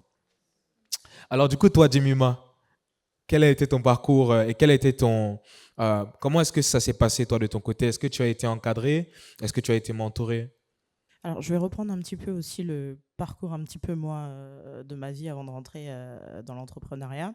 Alors, je suis l'aînée d'une famille de 5 enfants. Et je ne suis pas née en France, je suis née à Kinshasa. Donc là, je viens d'avoir un flash, je bénis Dieu pour ce genre d'événement parce que, comme ma sœur l'a dit tout à l'heure, Vanessa, c'est ça, c'est très important d'avoir tous les niveaux. C'est-à-dire ceux qui viennent de débuter, ceux qui sont en plein milieu et ceux qui sont en plein essor. Et c'est vrai que malheureusement, ceux qui viennent de débuter sont Désolée, je suis chrétienne et très engagée dans ma marche, mais malheureusement, chez nous, les chrétiens, il y a énormément de freins. Et je bénis Dieu pour ce genre d'événement parce que je me dis que ouais, il y a du réveil en fait. Et que non, on est en train de montrer que l'or et l'argent dont la Bible parle, en fait, n'appartient pas qu'au monde, si on sait bien le gérer. Et c'est... Et c'est vrai que, en fait, là, j'ai eu un flash tout à l'heure. Je me suis dit, mais en fait, j'étais en train de chercher parce que j'entends tout le monde. Et de base, je suis issue d'un baccalauréat gestion administration. Ensuite, j'ai fait un BTS MUC. Et en fait, j'ai décidé, quand je me suis mariée très vite, il y a 5 ans, à 22 ans. Et quand je me suis mariée, mon mari travaillait. Enfin, on avait une bonne situation parce qu'il il était cadre, etc. Et en fait, moi, j'ai toujours cherché ce que je voulais faire, mais dans un départ, quand je me suis lancée dans l'administration, j'aimais bien tout ce qui était documents, etc., derrière un bureau et tout. Mais en étant mariée, j'ai très vite compris que ça m'intéressait pas de travailler pour quelqu'un. Maintenant, en quoi je voyais pas de don en moi. Je me disais, mais quel don, qu'est-ce que je pourrais faire? Et quand j'ai eu mes jumeaux en 2022, j'en avais marre déjà d'être enceinte depuis 2 ans. J'avais eu mon fils aîné, je venais d'avoir les jumeaux. Et en fait, j'ai été voir mon mari et je lui ai dit, non, mais il faut que je fasse quelque chose, mais je sais pas quoi. Et j'ai prié. J'ai demandé à Dieu de me montrer ce qu'il fallait que je fasse. Et parfois, on attend que Dieu nous parle d'une certaine... Moi, j'apprends de la manière dont Dieu me parle. Et en fait, je ne savais pas, mais le lendemain, j'ai eu une conversation typique avec un proche. Et en fait, ce proche-là m'a dit, mais toi, mais c'est trop bizarre parce que dès que tu fais un truc, genre, dès que tu arrives à, je sais pas quoi, faire quelqu'un ou un truc comme ça fait toujours beau. Et en fait, j'ai réalisé que j'aimais énormément rendre les gens beaux et belles, alors que j'avais 0 expérience, ça faut le dire. Et donc, du coup, en fait, ça m'a fait flash. Et j'ai été voir mon mari, je dis, mais en fait, c'est vrai, je kiffe tout ce qui est... Déjà, moi, ce que je kiffais, c'était rafistoler les trucs. Je pouvais avoir une perruque qui était mauvaise, mais je kiffais le fait de lui redonner vie. Et en fait, c'est comme ça que j'ai trouvé ma voie, parce que du coup, aujourd'hui, je gère un institut de beauté. Et en fait, au fur et à mesure, je me suis rendu compte que moi, mon mentor, et je m'en rends compte encore plus aujourd'hui, c'était mon père aussi. Avec tout ce qu'il a pu faire de bien et de mauvais, je me suis dit, c'est vrai que quand j'étais jeune, je me disais, au Congo déjà, je me disais, ah mais moi, quand on m'a posé une question quand j'étais jeune, on m'a dit, tu veux faire quoi plus tard? Et je devais avoir peut-être 12 ans, et j'ai répondu, je veux être une femme d'affaires. Et je ne savais même pas ce que ça voulait dire. Pour moi, femme d'affaires, c'était ma tante. Je voyais qu'elle avait beaucoup d'argent et ça me suffisait. Donc, ça me suffisait qu'elle ait de l'argent, donc c'est ce que j'avais répondu. Mais c'est vrai qu'au fur et à mesure, aujourd'hui encore, j'ai obtenu une grande réponse. C'est que je suis dans un moment qui est très difficile pour mon institut. Ça veut dire que moi, quand je me suis lancée, j'avais peur de ne pas avoir de clientes. C'était vraiment ma crainte. Et ça n'a pas été mon problème. Les clientes, elles ont été là, j'étais contente, etc., etc. Et je n'avais pas la notion d'avoir un mentor. Et j'ai fait ma première année, j'avais mes clientes, etc. Très dur de pouvoir avoir quelqu'un parce que moi, en soi, mon rêve, c'était d'avoir un institut et de collaborer avec d'autres filles, qu'une femme, une mère comme moi, n'ait pas besoin de prendre 5 rendez-vous pour se rendre belle. Elle pouvait aller à la même adresse et faire ses ongles, ses cheveux, son soin pour la peau. Donc voilà. Et du coup, en me lançant, première année au niveau des clientes, très bien. Là, je suis dans ma 2e année, je vais vers ma 3e année là au mois d'août. Et en fait, là, je suis en train de me casser la figure, mais grâce à Dieu, je pense que je reprends de la force parce que, en fait, je me suis rendu compte que j'avais personne qui dirigeait ce que je faisais. Et un peu comme le pasteur l'a dit tout à l'heure, j'avais pas de mentor dans mon domaine. Ça veut dire qu'il y a plein de connaissances que j'avais pas. L'URSSAF. Il y a plein de choses. Alors, moi, je suis quelqu'un, comme on dit chez nous, les Congolais, je suis bibanga banga. Donc, je suis une peureuse. Je n'aime pas les dettes, je n'aime pas les... En fait, j'ai peur pour des trucs qui sont bêtes, des fois, on peut mesurer. Et c'est vrai que, en fait, dans ma gestion, j'ai une très mauvaise gestion. C'est-à-dire que financièrement parlant, ça rentrait. Soit je réinvestis totalement, soit je suis même pas au courant des charges qui existent réellement. Et je me retrouve, par exemple, j'ai pas honte de le dire aujourd'hui, ça va être pour encourager quelqu'un. Ça veut dire qu'aujourd'hui, je me retrouve avec... alors, on a fait mon bilan N-1, on a fait mon 2e bilan. Et je me retrouve, en fait, elle me dit, ma comptable, elle me dit, mais attends, mais... tu sais que tu dois 3 100 € pour la première année aux impôts et là, tu vas devoir 6 000 €. Alors, je regarde mon mari, je dis, je ferme. Je lui ai dit, je l'avoue, je lui ai dit il y a 2 mois, non, mais je ferme. Alors, on trouve l'argent, on rend, et puis, en fait, je veux être à l'aise, etc. Et je me suis rendu compte que, en fait, le fait de l'avoir à côté de moi, il m'a dit, non, mais allez, on pousse un peu, on essaye de voir comment est-ce qu'on peut faire. Et en fait, c'est vrai que si j'avais eu un mentor, et je pense que Dieu me l'a donné. Aucune prière, si je peux encourager quelqu'un qui prie et qui pense qu'il n'est pas entendu, aucune prière n'est négligée aux yeux de Dieu. Ça fait plusieurs années que je me dis, mais Seigneur, en fait, t'écoutes, ok, mais en fait, c'est quand que tu réponds. Et en fait, il répond de manière. En fait, on le sent pas, je pense, des fois, quand Dieu répond. Parce que moi, j'ai demandé à Dieu, j'ai demandé les amis, j'ai demandé. Et en fait, l'année dernière, fin d'année dernière, il y a une cliente qui vient pour faire ses ongles. J'étais pas là ce jour-là. Et cette cliente-là, qui aujourd'hui, je viens de réaliser que c'est un mentor pour moi, on s'est bien entendu pour la faire bref. En janvier, j'ai fait mon premier voyage business à Dubaï avec elle. Elle a une institut de beauté, elle, aux Champs-Élysées. Et en fait, je me suis rendu compte qu'elle m'a apporté des clés énormes. Et ça fait peut-être 4 mois que je revois la vision de mon institut autrement. Elle n'est pas chrétienne et ça me dérange. Parce qu'elle est musulmane. On a réussi à partager dans le respect nos religions. Mais je me dis que j'aurais aimé que ça vienne de la part d'une chrétienne. Et malheureusement, on n'a pas ça, faut se le dire. Aujourd'hui, c'est très compliqué d'avoir une chrétienne qui va t'ouvrir les clés du domaine dans lequel tu es, les clés du... C'est dur. Et je ne sais pas pourquoi, en fait. Parce que j'ai l'impression que, comme elle le disait, ma sœur, tout à l'heure, il y a énormément d'ego entre nous. Et j'espère que ce genre d'événement brisera un petit peu ce cycle-là. Parce qu'il faut qu'on montre au diable que, de base, c'est à nous, tout ça. Donc voilà un petit peu ma vision à moi du mentorat aujourd'hui. C'est très important parce que je pense que moi personnellement ça m'aurait évité de faire énormément d'erreurs et aujourd'hui je revois le fait que je vais pas fermer parce que on parle du aujourd'hui de ça et je me dis non, faut revoir les choses. Voilà. Merci beaucoup, c'est très enrichissant. Merci beaucoup. Alors, du coup, Elior, j'aimerais que tu puisses aider quelqu'un qui va peut-être se poser la question. Oui, c'est vrai qu'ils parlent du mentorat, ils disent que c'est important d'être accompagné. Mais comment est-ce que je fais pour savoir qui choisir et comment faire le bon choix? Comment est-ce qu'on peut aider ces personnes-là qui se posent cette question? C'est une bonne question. Alors, je vais essayer peut-être de me baser, moi, sur ce que je fais personnellement. Déjà, comme on a dit tout à l'heure, il y a des valeurs. Faut déjà qu'il y ait une concordance au niveau des valeurs. Et il faut que cette personne-là, quand même, puisse t'inspirer d'une certaine manière, en fait. Laisser cette personne t'influencer, il faut aussi que tu puisses la voir comme une personne qui t'inspire, pour lui laisser un peu d'espace. Parce que des fois, si tu considères une personne comme ton semblable, cette personne aura du mal peut-être à t'influencer d'une certaine manière et t'emmener là où elle est censée t'emmener. Donc je pense qu'il y a ça qui entre en jeu. Et aussi, comme on expliquait tout à l'heure, savoir ce qu'on veut pour savoir en fait quelles sont les personnes les plus aptes pour répondre à ce besoin. Et je pense qu'il y a différents types de mentors. Il n'y a pas forcément un seul mentor. C'est en fonction aussi de ce que tu veux, de ce que tu cherches, etc. Il y a peut-être un mentor qui peut t'aiguiser dans ta productivité, mais il y a un autre qui peut t'aiguiser dans ton leadership, mais il y a un autre qui peut t'aiguiser par rapport au business que tu as. Donc, il y a aussi en fait ce choix par rapport c'est pas forcément un seul mentor qui va tout représenter, mais en fonction de ce que tu veux, en fonction de qui t'inspire.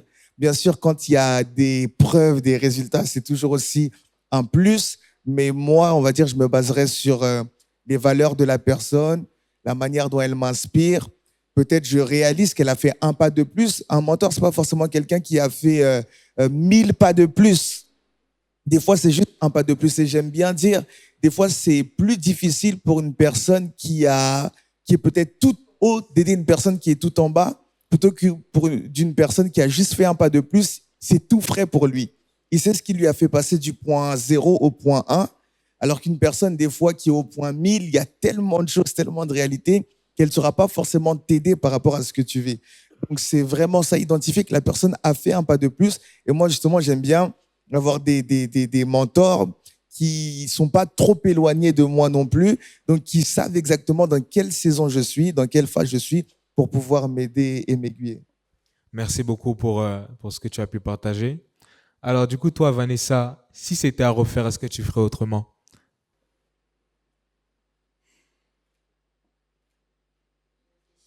Je ne sais pas si je réponds vraiment ce que j'ai envie de répondre. Si c'était à refaire, est-ce que je le referais différemment? Non.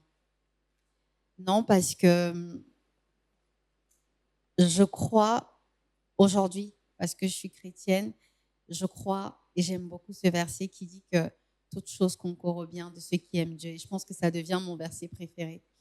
Quand j'ai commencé la table de Nessa, je me souviens, j'étais pas en France, j'étais à Budapest. Et j'avais juste une passion pour la cuisine. J'aimais énormément recevoir les gens. Et donc, qu'est-ce que j'ai commencé à faire?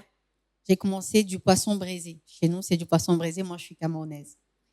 Donc, je faisais du poisson braisé et j'ai mis sur Instagram, sur les réseaux, oui, livraison et tout. À l'époque, j'avais une petite chambre. Vraiment, je faisais mes études et donc, je commence à vendre du poisson avec des plantains et tout. Et j'ai des amis qui me disent, ouais, mais toi, tu touches à tout, Vanessa, parce que Dieu m'a fait grâce parce que je savais aussi faire des tresses. Et donc, je faisais en même temps les tresses, je faisais du poisson, je faisais du babysitting, je touchais à tout. Je touchais à tout. Et on me disait, oui, mais toi, tu touches à tout et tout. Je disais, oui. En fait, le désir derrière tout ça, c'était que je ne voulais pas dépendre. Je ne voulais pas dépendre de ma famille. Et je voulais vraiment montrer qu'il y a des femmes, et à l'époque, j'étais même pas en Christ. Je voulais juste montrer qu'il y a des femmes qui sont capables de réussir sans se faire entretenir par des hommes. C'était juste ça, en fait, à cette époque-là. Et je me souviens que je faisais tout le temps des navettes entre Budapest et la France. Et mon amie Tina, qui est dans la salle, je venais chez elle et pendant les vacances, je lui disais, je veux travailler en France. Je veux faire des jobs d'étudiant. Et j'avais pas le droit à cette époque-là parce que j'avais un statut étudiant hongrois, donc je ne pouvais pas travailler en France. Mais Dieu m'a fait grâce et je précise encore, je n'étais pas encore née de nouveau. Je marchais avec le Seigneur, je savais que Dieu existe et tout. Et sur le chemin comme ça, j'ai jamais abandonné parce que je disais toujours aux gens, je vais impacter. Je ne sais pas comment Dieu va s'arranger à le faire, mais je vais le faire. À un moment donné, j'ai arrêté de vendre, j'ai arrêté tout ce qui était vente de poissons. Je me suis retournée vers le coaching. Mais après le coaching, c'est vrai que l'histoire, elle est particulière. J'ai commencé à entraîner d'une manière très, très, très particulière. Mais je n'ai jamais abandonné parce que j'avais la vision. Tout à l'heure, le pasteur, il a dit quelque chose. Quand vous voulez choisir un mentor, ce qui est important, c'est de connaître les valeurs. Mais moi, je vais juste rajouter, avant de rechercher les valeurs de votre mentor, apprenez à vous connaître. Qui êtes-vous? Qu'est-ce que vous voulez? Qu'est-ce que Dieu veut de vous? Vous savez, vous pouvez avoir un bon mentor qui a de très bonnes valeurs, mais il ne sera pas bon pour vous. Je vais le redire. Ce n'est pas parce qu'une personne est bonne qu'elle est bonne pour vous. Je peux le redire encore? Ce n'est pas parce qu'une personne est bonne qu'elle est bonne pour vous. L'entrepreneuriat, si vous êtes une personne égoïste, ça ne vous réussira pas. L'entrepreneuriat, c'est pour des personnes généreuses. Donc, si vous vous connaissez, si vous savez qui vous êtes, vous allez pouvoir faire de grandes choses. Quand on se lance dans l'entrepreneuriat, il ne faut pas avoir le désir de gagner. Il faut savoir donner. Et c'est parce que les bons mentors donnent, en fait, qu'ils vous trouveront et qu'ils voudront être vos mentors. Donc, si vous n'êtes pas des personnes généreuses de base, ne vous lancez pas dans l'entrepreneuriat. Peut-être que vous n'allez pas m'aimer, mais ça ne marchera pas. Parce que les 10 premières années, ou même peut-être les 15 premières années, vous allez plus perdre que gagner. Je me suis retrouvée en train de donner, mais de tellement donner à tel point que j'ai dit au Seigneur, je n'ai plus rien en fait. Quand j'ai commencé le coaching, je souffrais, mais d'une souffrance que vous ne pouvez pas imaginer. À chaque coaching, avant de commencer à entraîner, je pleurais. J'étais seule, j'étais abandonnée, j'étais loin de ma famille. Je pouvais pas voir ma famille, ça faisait 2 ans, on était en pleine période du Covid. Et je dois aller entraîner des gens qui souffrent, mais en fait, même moi, je suis en train de souffrir. Je souffre tellement que je vois ma mère mourir parce que je traverse une période qui est horrible. Elle est pour moi, en fait, insurmontable. Je me dis, mais Seigneur, qu'est-ce que tu veux de moi? Je me revois en train de pleurer. J'essuie mes larmes.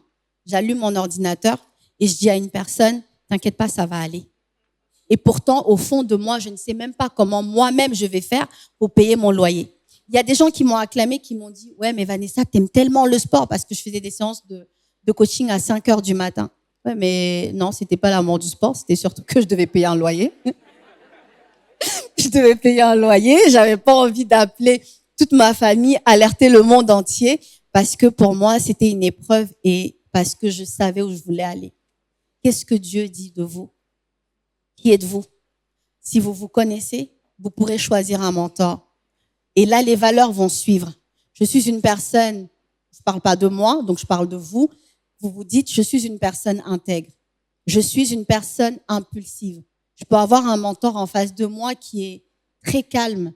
Mais en fait, ça fonctionnera pas. Peut-être qu'il est calme, mais il n'est pas patient, parce qu'il y a une différence entre être calme et être patient. Donc, ok, il est calme, mais est-ce qu'il est patient? Est-ce qu'il pourra me supporter? Vous voyez? Donc, avant de choisir un mentor, demandez à Dieu, parce que moi, je parle beaucoup de Dieu. Après, à qui vous voulez, comme le frère, il a dit tout à l'heure. En tout cas, moi, je parlerai toujours de Jésus, je ne m'en cache pas. Demandez-lui, qui est-ce que je suis? Seigneur, qui suis-je? Et quand vous saurez qui vous êtes, ben, en fait, vous allez pouvoir choisir la bonne personne pour vous. Et n'ayez pas honte de demander à des personnes qui, pour vous, semblent être inférieures. La Bible dit que il vaut mieux regarder l'autre comme étant au-dessus de nous-mêmes. Si vous avez la capacité de pouvoir aller demander à des personnes qui n'ont pas...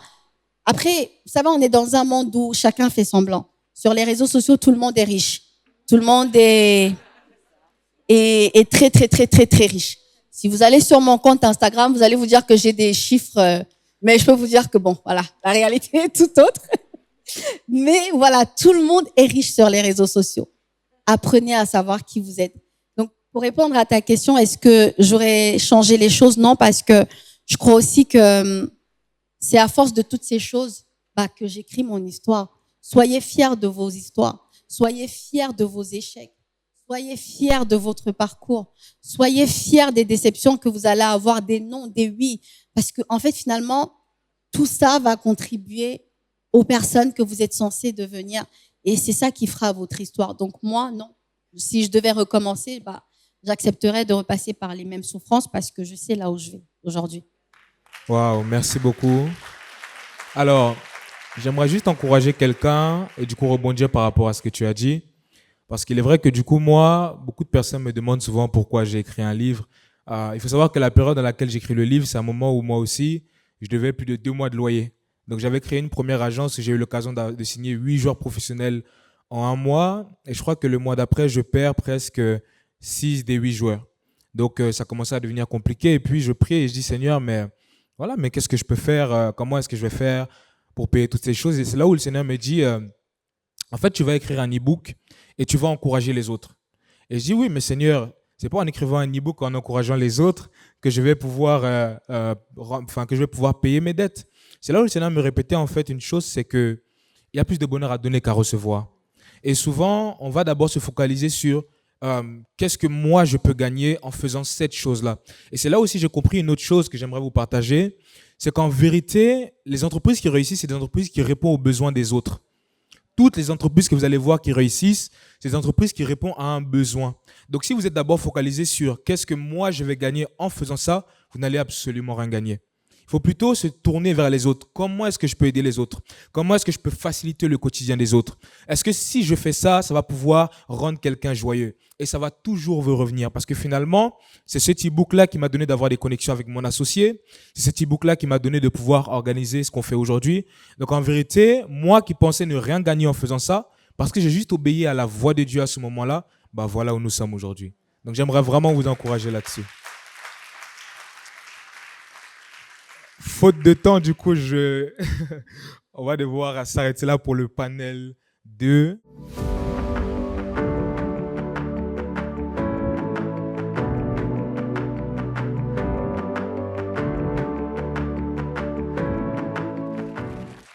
Alors, du coup, nous nous rejoignons pour le 3e panel, où là, nous allons parler de l'art du networking.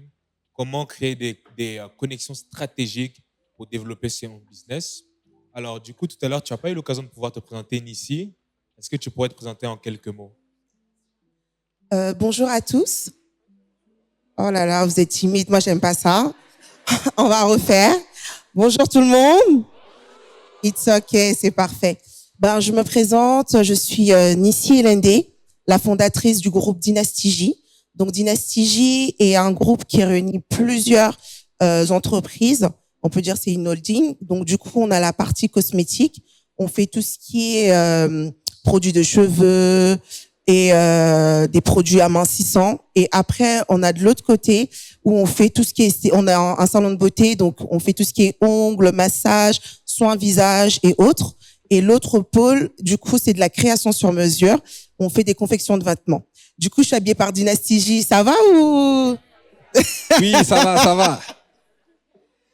Donc voilà. Et par la grâce de Dieu, je suis aussi servante de Dieu dans mon assemblée Vase du Potier Paris. On n'est pas très loin, on est voisins, donc je passerai plus souvent.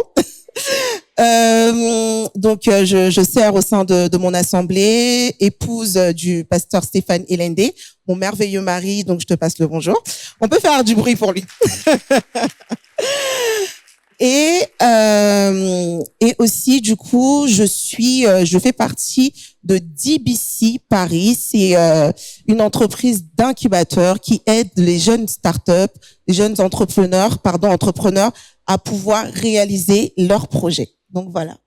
Bah, du coup, je vais directement te poser la question à toi parce que tu nous as parlé de DBC et du coup, c'est un projet que je connais un peu de l'extérieur. Alors, du coup, pour toi, quelle est l'importance du networking?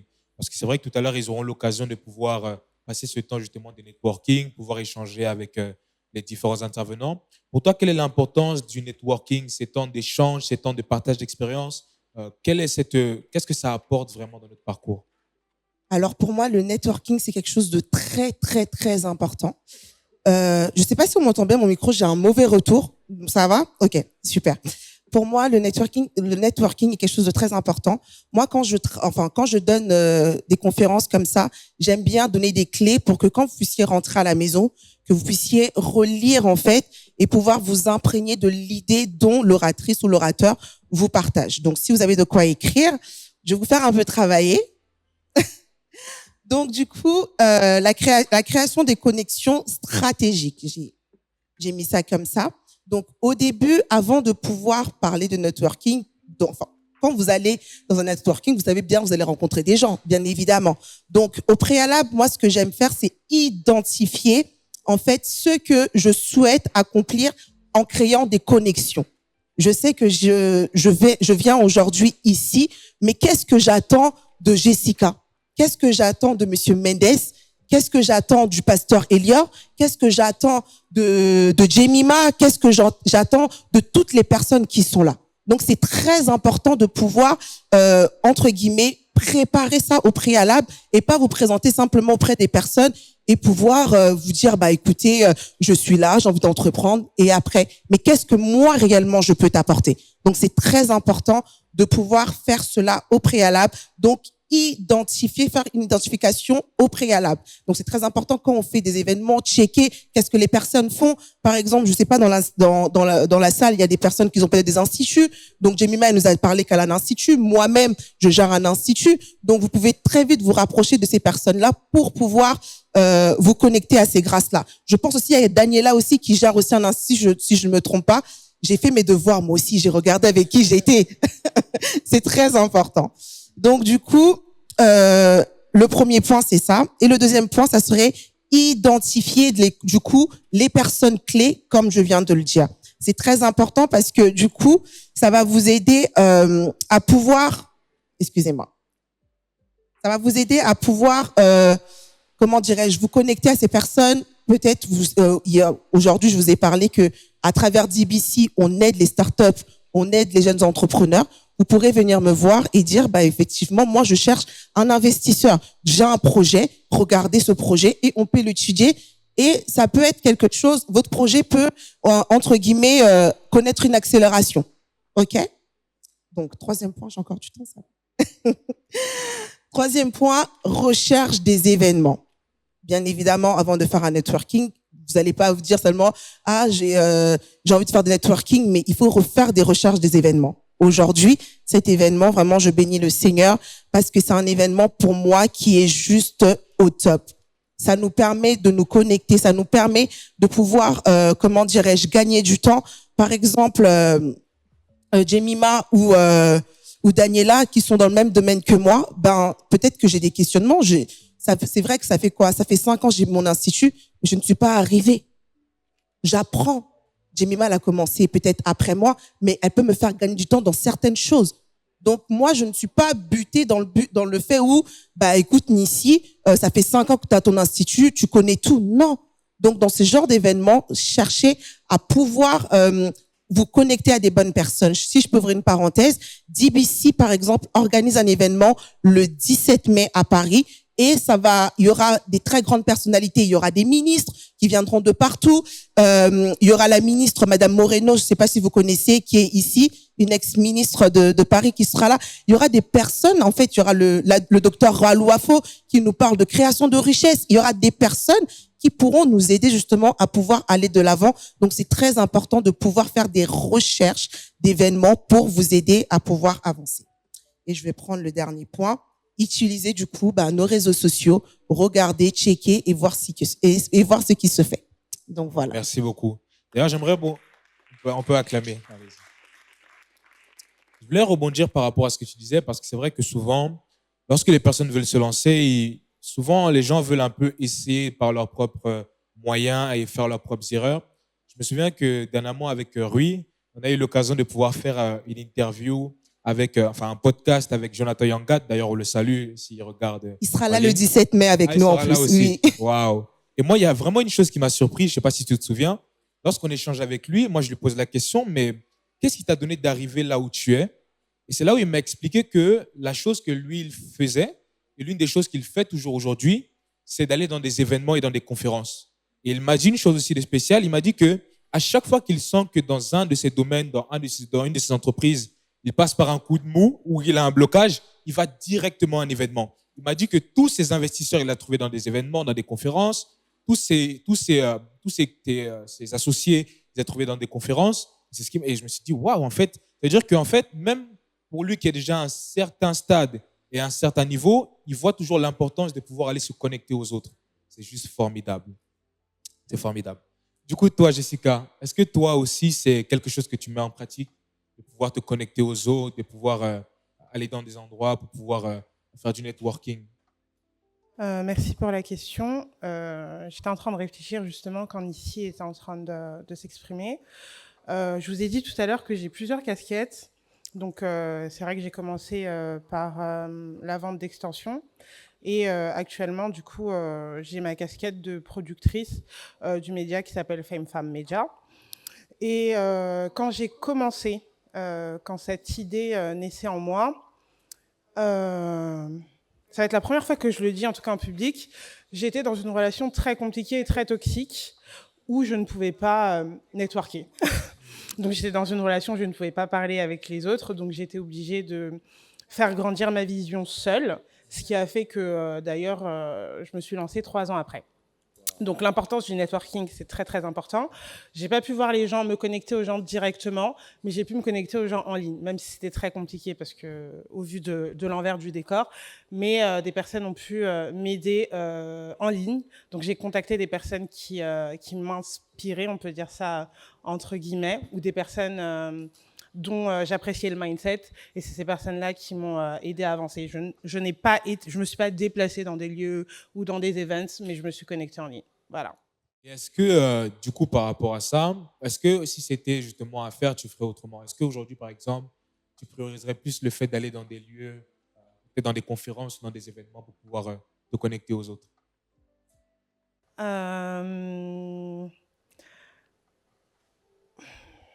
Bonne question. Bonne question, parce que je repense à ma sœur qui parlait tout à l'heure et qui disait est-ce que si c'était à refaire, je le referais. Ça fait de moi ce que je suis aujourd'hui. Mais oui, je pense, ouais, je pense. Je suis désolée, je devais réfléchir. Il n'y a aucun souci, il n'y a aucun souci. Ok, merci beaucoup pour ta réponse.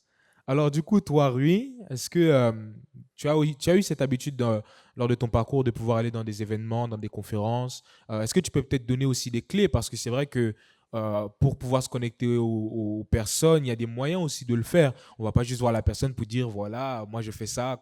Non, comment est-ce que quelqu'un aussi qui nous regarde peut, quelles sont les clés que tu aimerais lui donner pour pouvoir établir des bonnes connexions avec les personnes qui sont autour de lui? Alors, Nissi a dit un truc qui est hyper, hyper important et que moi-même j'ai négligé au début, c'est de se préparer. C'est un truc, ça paraît logique, mais en fait, on va à des événements, on se dit il y aura des gens et on va rencontrer des gens. Mais du coup, quand tu es devant la personne, tu lui dis oui, ça va, moi je fais ça, mais la personne, elle a un temps limité, il y a d'autres personnes. Et ce qui fait qu'en fait, on peut se dire que je fais plein d'événements, mais au final, mes trucs, ils n'avancent pas, je rencontre personne. Mais quand tu étais devant les gens, est-ce que tu leur as demandé quelque chose?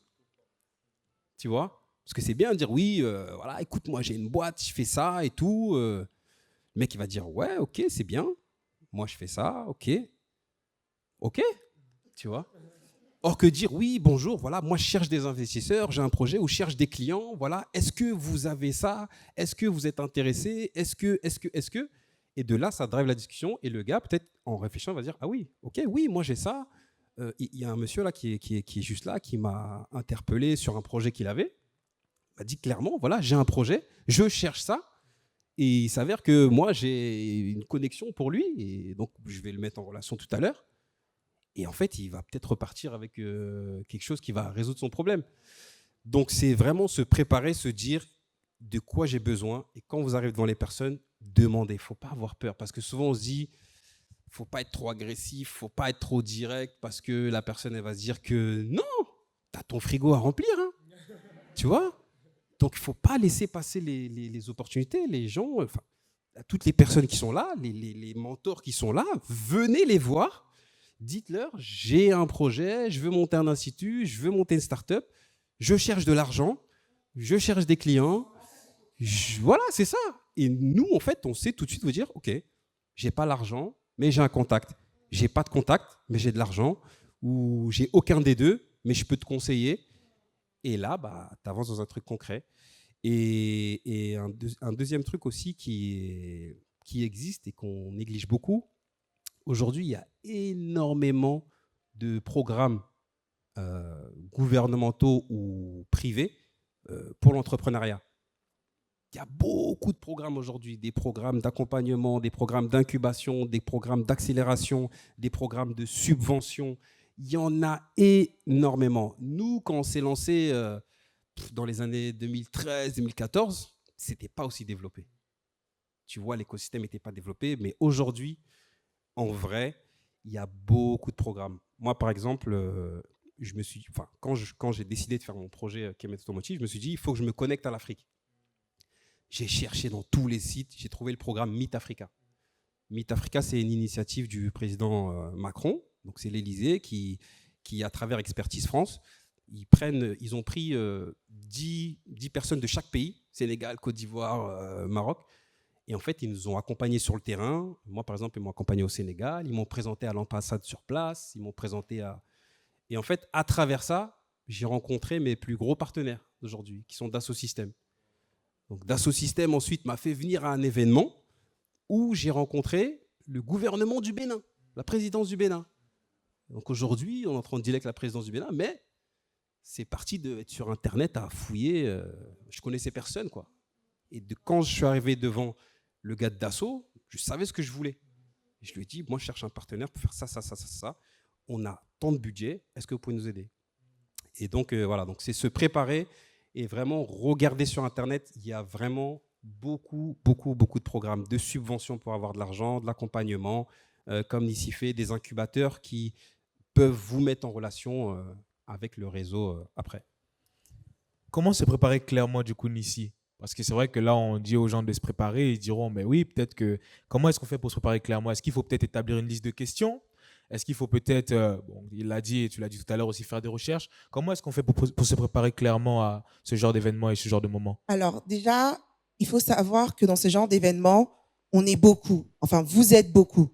on n'aura pas forcément l'occasion d'entendre tout le monde. Ou on aura l'occasion d'entendre tout le monde, mais on ne pourra pas tout retenir. Donc, il est important d'être authentique et vrai et être pertinent dans ce que vous alliez dire. Parce que ça se trouve que 10 000 personnes vont venir vers moi, mais il y aura seulement une seule personne qui va me parler et c'est cette personne-là qui va rester dans ma tête. Je donne mon exemple. J'ai lancé Dynasty J Création en 2015 et par la grâce de Dieu, vraiment, j'ai eu à collaborer avec des très, très grandes stars du gospel. Je cite Maman Dena Moana, Deborah Lukalou, Simian et d'autres, j'en passe. Comment est-ce que j'ai fait pour entrer en contact avec eux? Ce qui était bien déjà, c'est que j'avais Cassie Kalala, je sais pas si vous voyez c'est qui, c'était l'égérie de ma marque. Donc ça fait que quand je faisais les habits, bah elle postait tout ça. Déjà ça c'est une stratégie. Donc les personnes voient Dynasty J, mais peut-être ils savent pas tu es qui, mais dans leur tête ils savent qu'il y a un Dynasty J qui existe quelque part. Donc c'est très important aussi de vous associer. C'était une parenthèse, hein, de aller démarcher les gens, ne pas avoir honte. Au jour d'aujourd'hui, on va pas se mentir, les réseaux sociaux, ça marche énormément. Donc n'ayez pas honte d'aller toquer aux portes. Enfin bref, je ferme cette parenthèse. Donc je reviens. Donc j'ai eu après, il y avait Maman Dena Moana qui passait ici à Paris.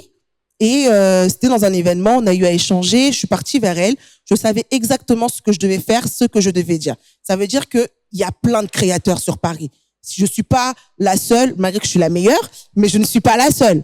Non, mais si vous vous gonflez pas, personne va le faire pour vous, donc vous pouvez le faire, ok? Non, merci. Donc, je suis allée la voir, je lui ai parlé, je lui ai dit, écoute, ce que je peux mettre en place pour toi quand tu arrives à Paris, ceci, cela, comment est-ce que je peux t'accompagner dans les autres pays quand tu pars? Je peux faire des envois, on peut faire par mois, je te fais une création, ceci. Ça se trouve, les autres créateurs sont partis la voir, mais juste l'ont proposé peut-être juste pour Paris. Mais moi, j'ai vu plus loin. Ça veut dire que j'ai eu le temps de me poser, de réfléchir et de construire un projet autour de la personne. Déjà, de un, la personne, elle se sent, comment est-ce que je vais dire? Elle se sent valorisée. Et de deux, je lui propose un accompagnement. Donc, pourquoi est-ce qu'elle va dire non? Bon, c'est vrai qu'au début, elle me dit, bon, d'accord, je vais réfléchir. Et je vois Cassie qui m'envoie un message, tiens le numéro de Maman Dena. Ça veut dire que c'était déjà acté. Donc, c'est même pas moi qui suis partie la relancer, c'est elle. Elle a dû chercher dans ses souvenirs et dire, un jour, j'ai parlé avec une jeune fille et elle m'a proposé ça. Donc, bon, pourquoi pas essayer avec elle? Donc, du coup, voilà comment est-ce que ça a commencé. Après, par la suite, bon, les autres sont venus parce que du coup, ils voyaient le Dynasty partout.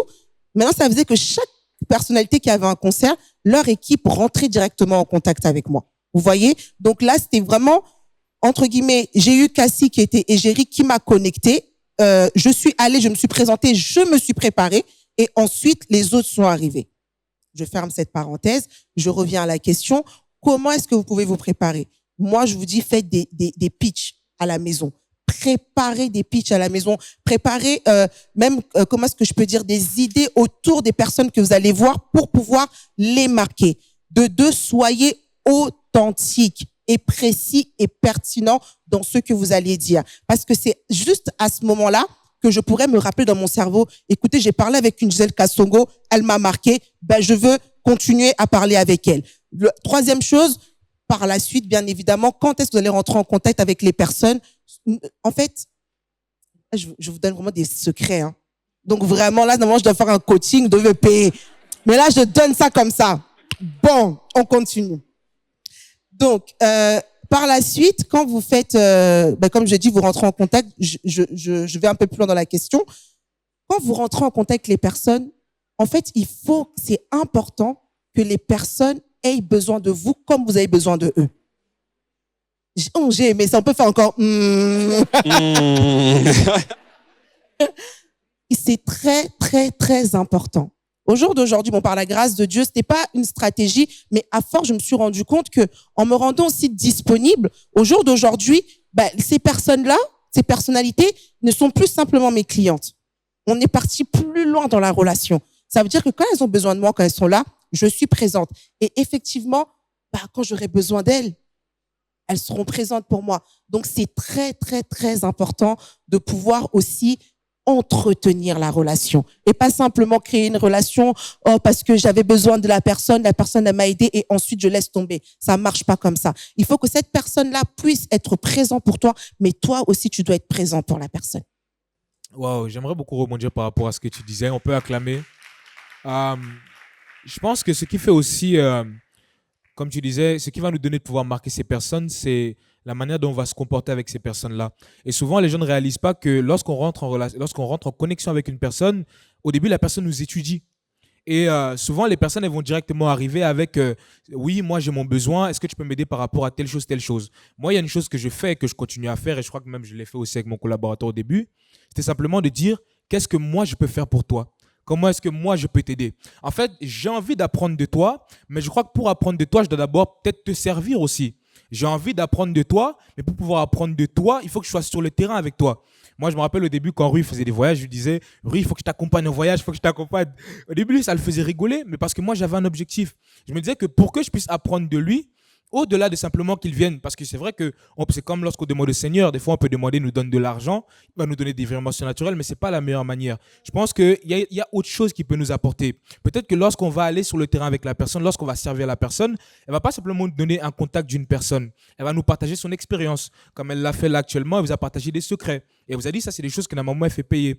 Donc en fait, le fait que vous allez nouer une relation avec cette personne et entretenir une relation avec la personne, ben en fait, vous allez plus gagner que si elle vous donnait simplement un numéro d'une personne, quoi. C'est vraiment ça. Je vais juste rebondir avec un proverbe chinois qui dit « Me donne pas un poisson, mais apprends-moi à pêcher ». C'est vraiment très important. J'ai aimé ce que tu as dit, la notion de servir.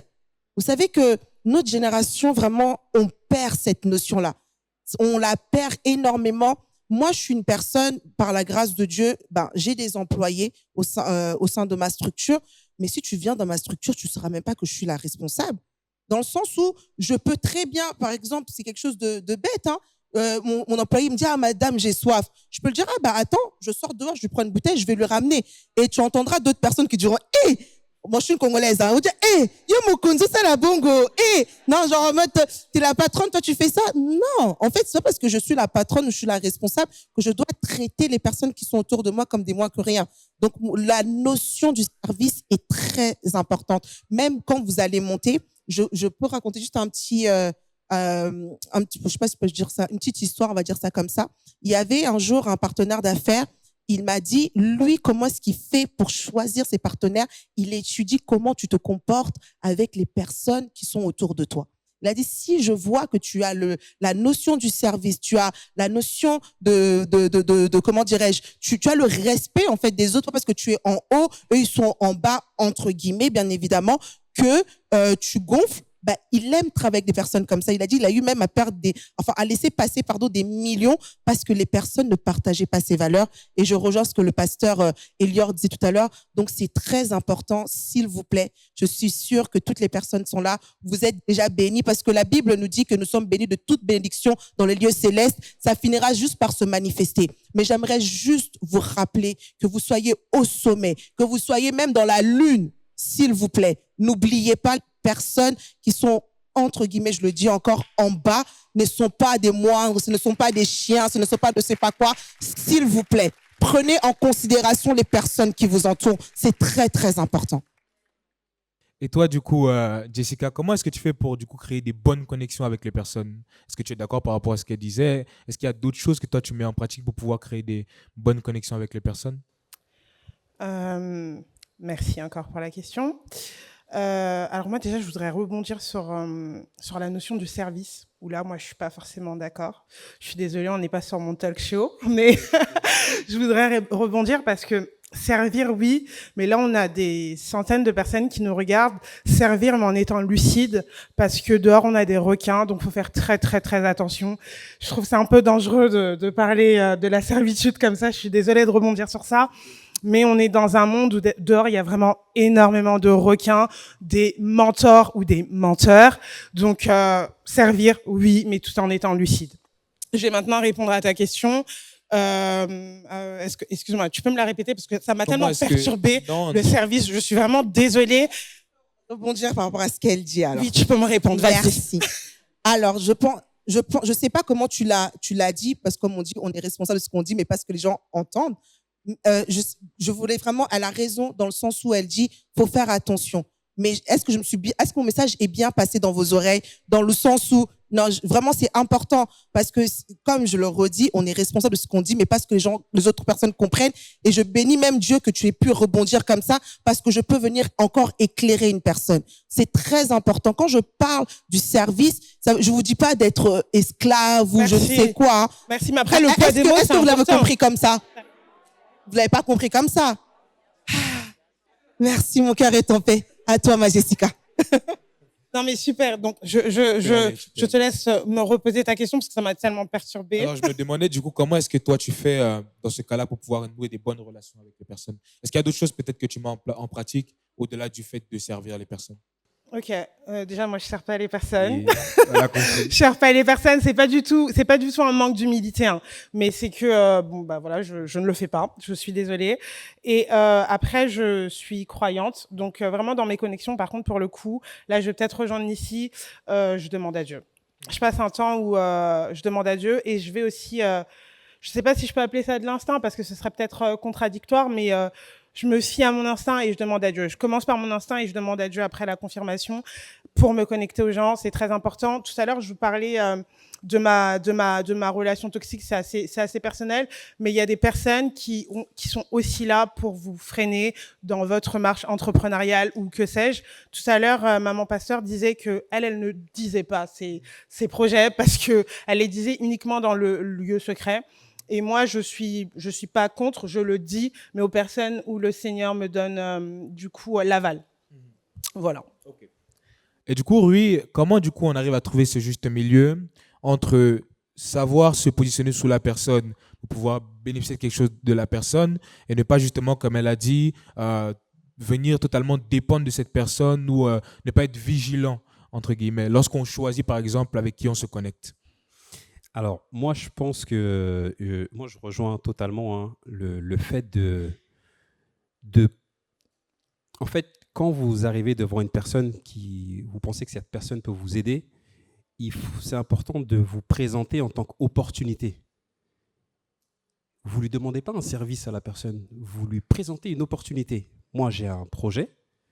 Si tu m'aides, peut-être que toi, tu vas gagner aussi. Et l'exemple parfait, c'est comment moi et Roy, on s'est rencontrés. Roy, il m'a contacté sur Instagram pour participer à un live sur la résilience. J'aurais pu me dire, encore un qui m'écrit, ouais, ça me saoule, je ne regarde pas. Mais en fait, la manière dont il me l'a présenté, c'était aussi une opportunité pour moi. Même si c'est lui qui avait besoin de moi, moi, j'ai su lire entre les lignes que moi aussi, je pouvais gagner avec lui. Et donc, il me l'a tellement bien présenté qu'au final, on ne se connaissait même pas. On s'est connus il y a 1 mois. On a créé une entreprise ensemble. Et aujourd'hui, on est tous là à partir de là. D'ailleurs, on apprend encore à se connaître. Mais ce que je veux dire, c'est qu'il m'a présenté une opportunité. Il ne m'a pas dit, oui, s'il te plaît, je fais un live, viens, j'ai besoin de toi. Non. Il m'a dit, écoute, moi, je fais un live, je pense que tu peux être vraiment pertinent et que voilà, ça peut avoir un écho, blablabla. Bla, bla, bla. J'ai dit, ah ouais, j'y vais. Or que s'il me l'avait présenté d'une autre manière, peut-être que je n'aurais pas calculé. Donc, en fait, c'est vraiment hyper important la manière d'aborder la chose. Et moi, je pense qu'on ne perd jamais à donner. En fait, des menteurs ou des gens qui sont mauvais, il y en a partout, il y en aura tout le temps. On peut mettre tous les garde-fous qu'on veut. Enfin, il y a des gens qui sont forts, hein. Donc, moi, je pense qu'il faut juste rester vrai, rester avec ses valeurs. Peut-être qu'il y a des gens qui vont vous faire tourner en rond, qui vont profiter de vous. Vous ne perdez pas, parce que vous faites ce que vous pensez qui est bien. Et je pense qu'avec le temps, vous rencontrez une personne, et ça va vous faire apprendre aussi. Donc, vous allez apprendre les petits signes. Parce qu'on dit, les gens vous disent toujours qui ils sont. C'est peut-être vous qui ne voulez pas voir. Donc, avec le temps, vous allez apprendre à comment détecter les gens qui ne sont pas recommandables. Et un beau jour, vous rencontrerez la bonne personne dans les affaires. Et de là, les choses se feront et vous ne regretterez pas d'avoir gardé vos valeurs. Et c'est que de l'expérience, tout ça. Je peux applaudir. Et ce que tu as dit, c'est très pertinent parce que je pense que ça serait dommage de se priver à cause de certaines, peut-être, certaines expériences qu'on a eues plutôt négatives, de se priver d'un principe qui est vrai. Parce que moi, quand je réalise aujourd'hui, toutes les connexions que j'ai eues, c'est des personnes que j'ai d'abord servies. Enfin, servi, voilà, pas servi, je leur ai pas lavé les chaussures. Mais je veux dire, je me suis positionné d'une manière où j'étais pas d'abord là pour bénéficier de ce que la personne avait me donné, mais je voulais, en fait, je montrais à la personne que je voulais apprendre. Et pour apprendre, bah, lorsqu'on va à l'école, il y a des choses qu'on fait pour apprendre. Et donc, moi, je pense que c'est aussi Poids des mots, c'est important, pardon. Il n'y a pas de souci, je comprends tout à fait.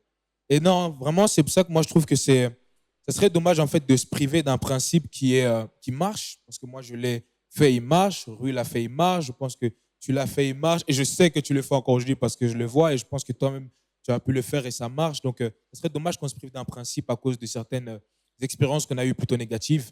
Il faut simplement tourner la page et se dire que peut-être que par la grâce de Dieu, la prochaine fois, on tombera sur une personne meilleure et c'est mieux de voir les choses de cette manière. Voilà. Voilà, du coup, on a terminé pour le panel 3. J'aimerais vraiment... Est-ce que, avant de clôturer, merci. Gisèle, est-ce que je peux avoir un flyer? Est-ce que je peux faire la publicité pour le 17? Juste un flyer. Je peux? Oui, vous me permettez? Ok. Alors, je vous ai parlé tout à l'heure du 17 mai. J'ai eu l'accord avant de pouvoir vous parler.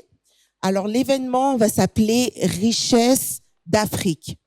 Donc, il y aura le fondateur lui-même qui est là. Il s'appelle le docteur Jean-Clément Djambilay. C'est un homme qui a émergé au sein de... Enfin, il était au début en Norvège.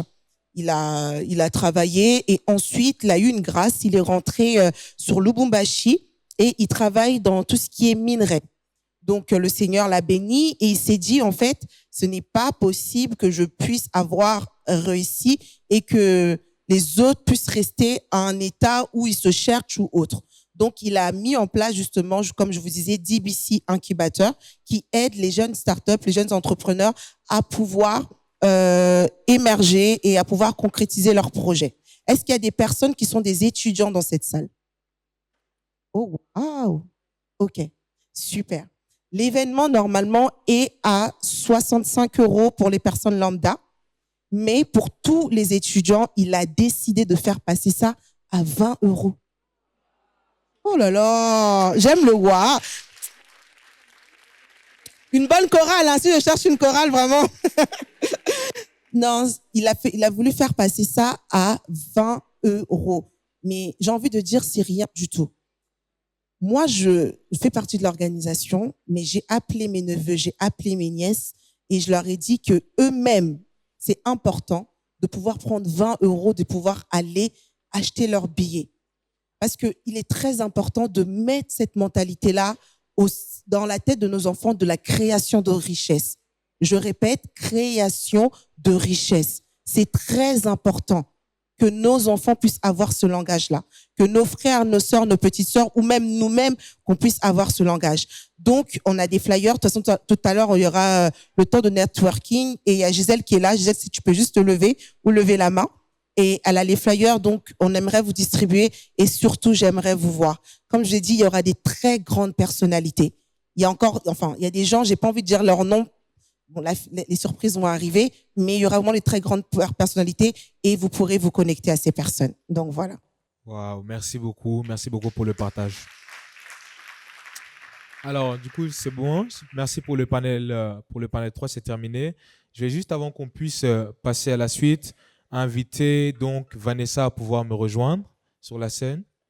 Vanessa, aujourd'hui, est venue avec l'un de ses ouvrages, un ouvrage qui est sorti dimanche dernier. Il me semble, si je me souviens bien, c'était dimanche dernier. Alors, elle a eu l'occasion de pouvoir, du coup, me présenter son ouvrage. Et du coup, on lui a donné aujourd'hui l'opportunité de pouvoir le ramener, vous donner aussi l'opportunité de pouvoir vous le procurer. Moi, j'ai eu l'occasion de pouvoir lire entre les lignes. J'ai eu l'occasion de pouvoir apprendre de son histoire. Et j'aimerais vraiment qu'elle prenne tout simplement le temps de pouvoir vous parler de son histoire et vous dire pourquoi est-ce qu'elle a ramené ce livre et pourquoi est-ce que vous devez vous le procurer.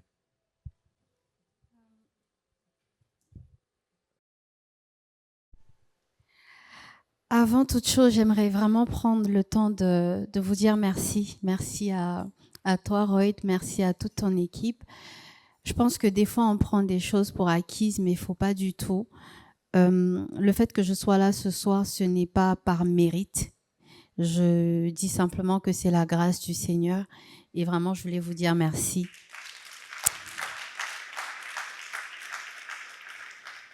Alors, encore par la grâce de Dieu, j'ai sorti ce livre qui s'appelle La beauté cachée du célibat. Pourquoi la beauté cachée du célibat? Je ne fais pas une apologie du célibat, s'il vous plaît. Je vous en supplie. En fait, c'est tiré de mon histoire. En 2023, je devais me marier. J'ai été dotée. Et à 3 semaines de mon mariage, mon ex-futur mari m'a quittée. Non, faites pas ça. Tout va bien aujourd'hui. Alors, c'est une période qui a été très difficile parce que moi, j'étais en Christ. Il ne l'était pas. Il est venu à Christ par mon biais. Et je pense que, voilà, il s'est passé pas mal de choses. Contrairement à ce que les gens peuvent penser, j'ai pas envie de spoiler, de vous dire de quoi le livre parle. Mais le Seigneur m'a inspiré ce livre pour vous dire que le temps de célibat, d'ailleurs, avant de commencer, il y a combien de célibataires dans la salle?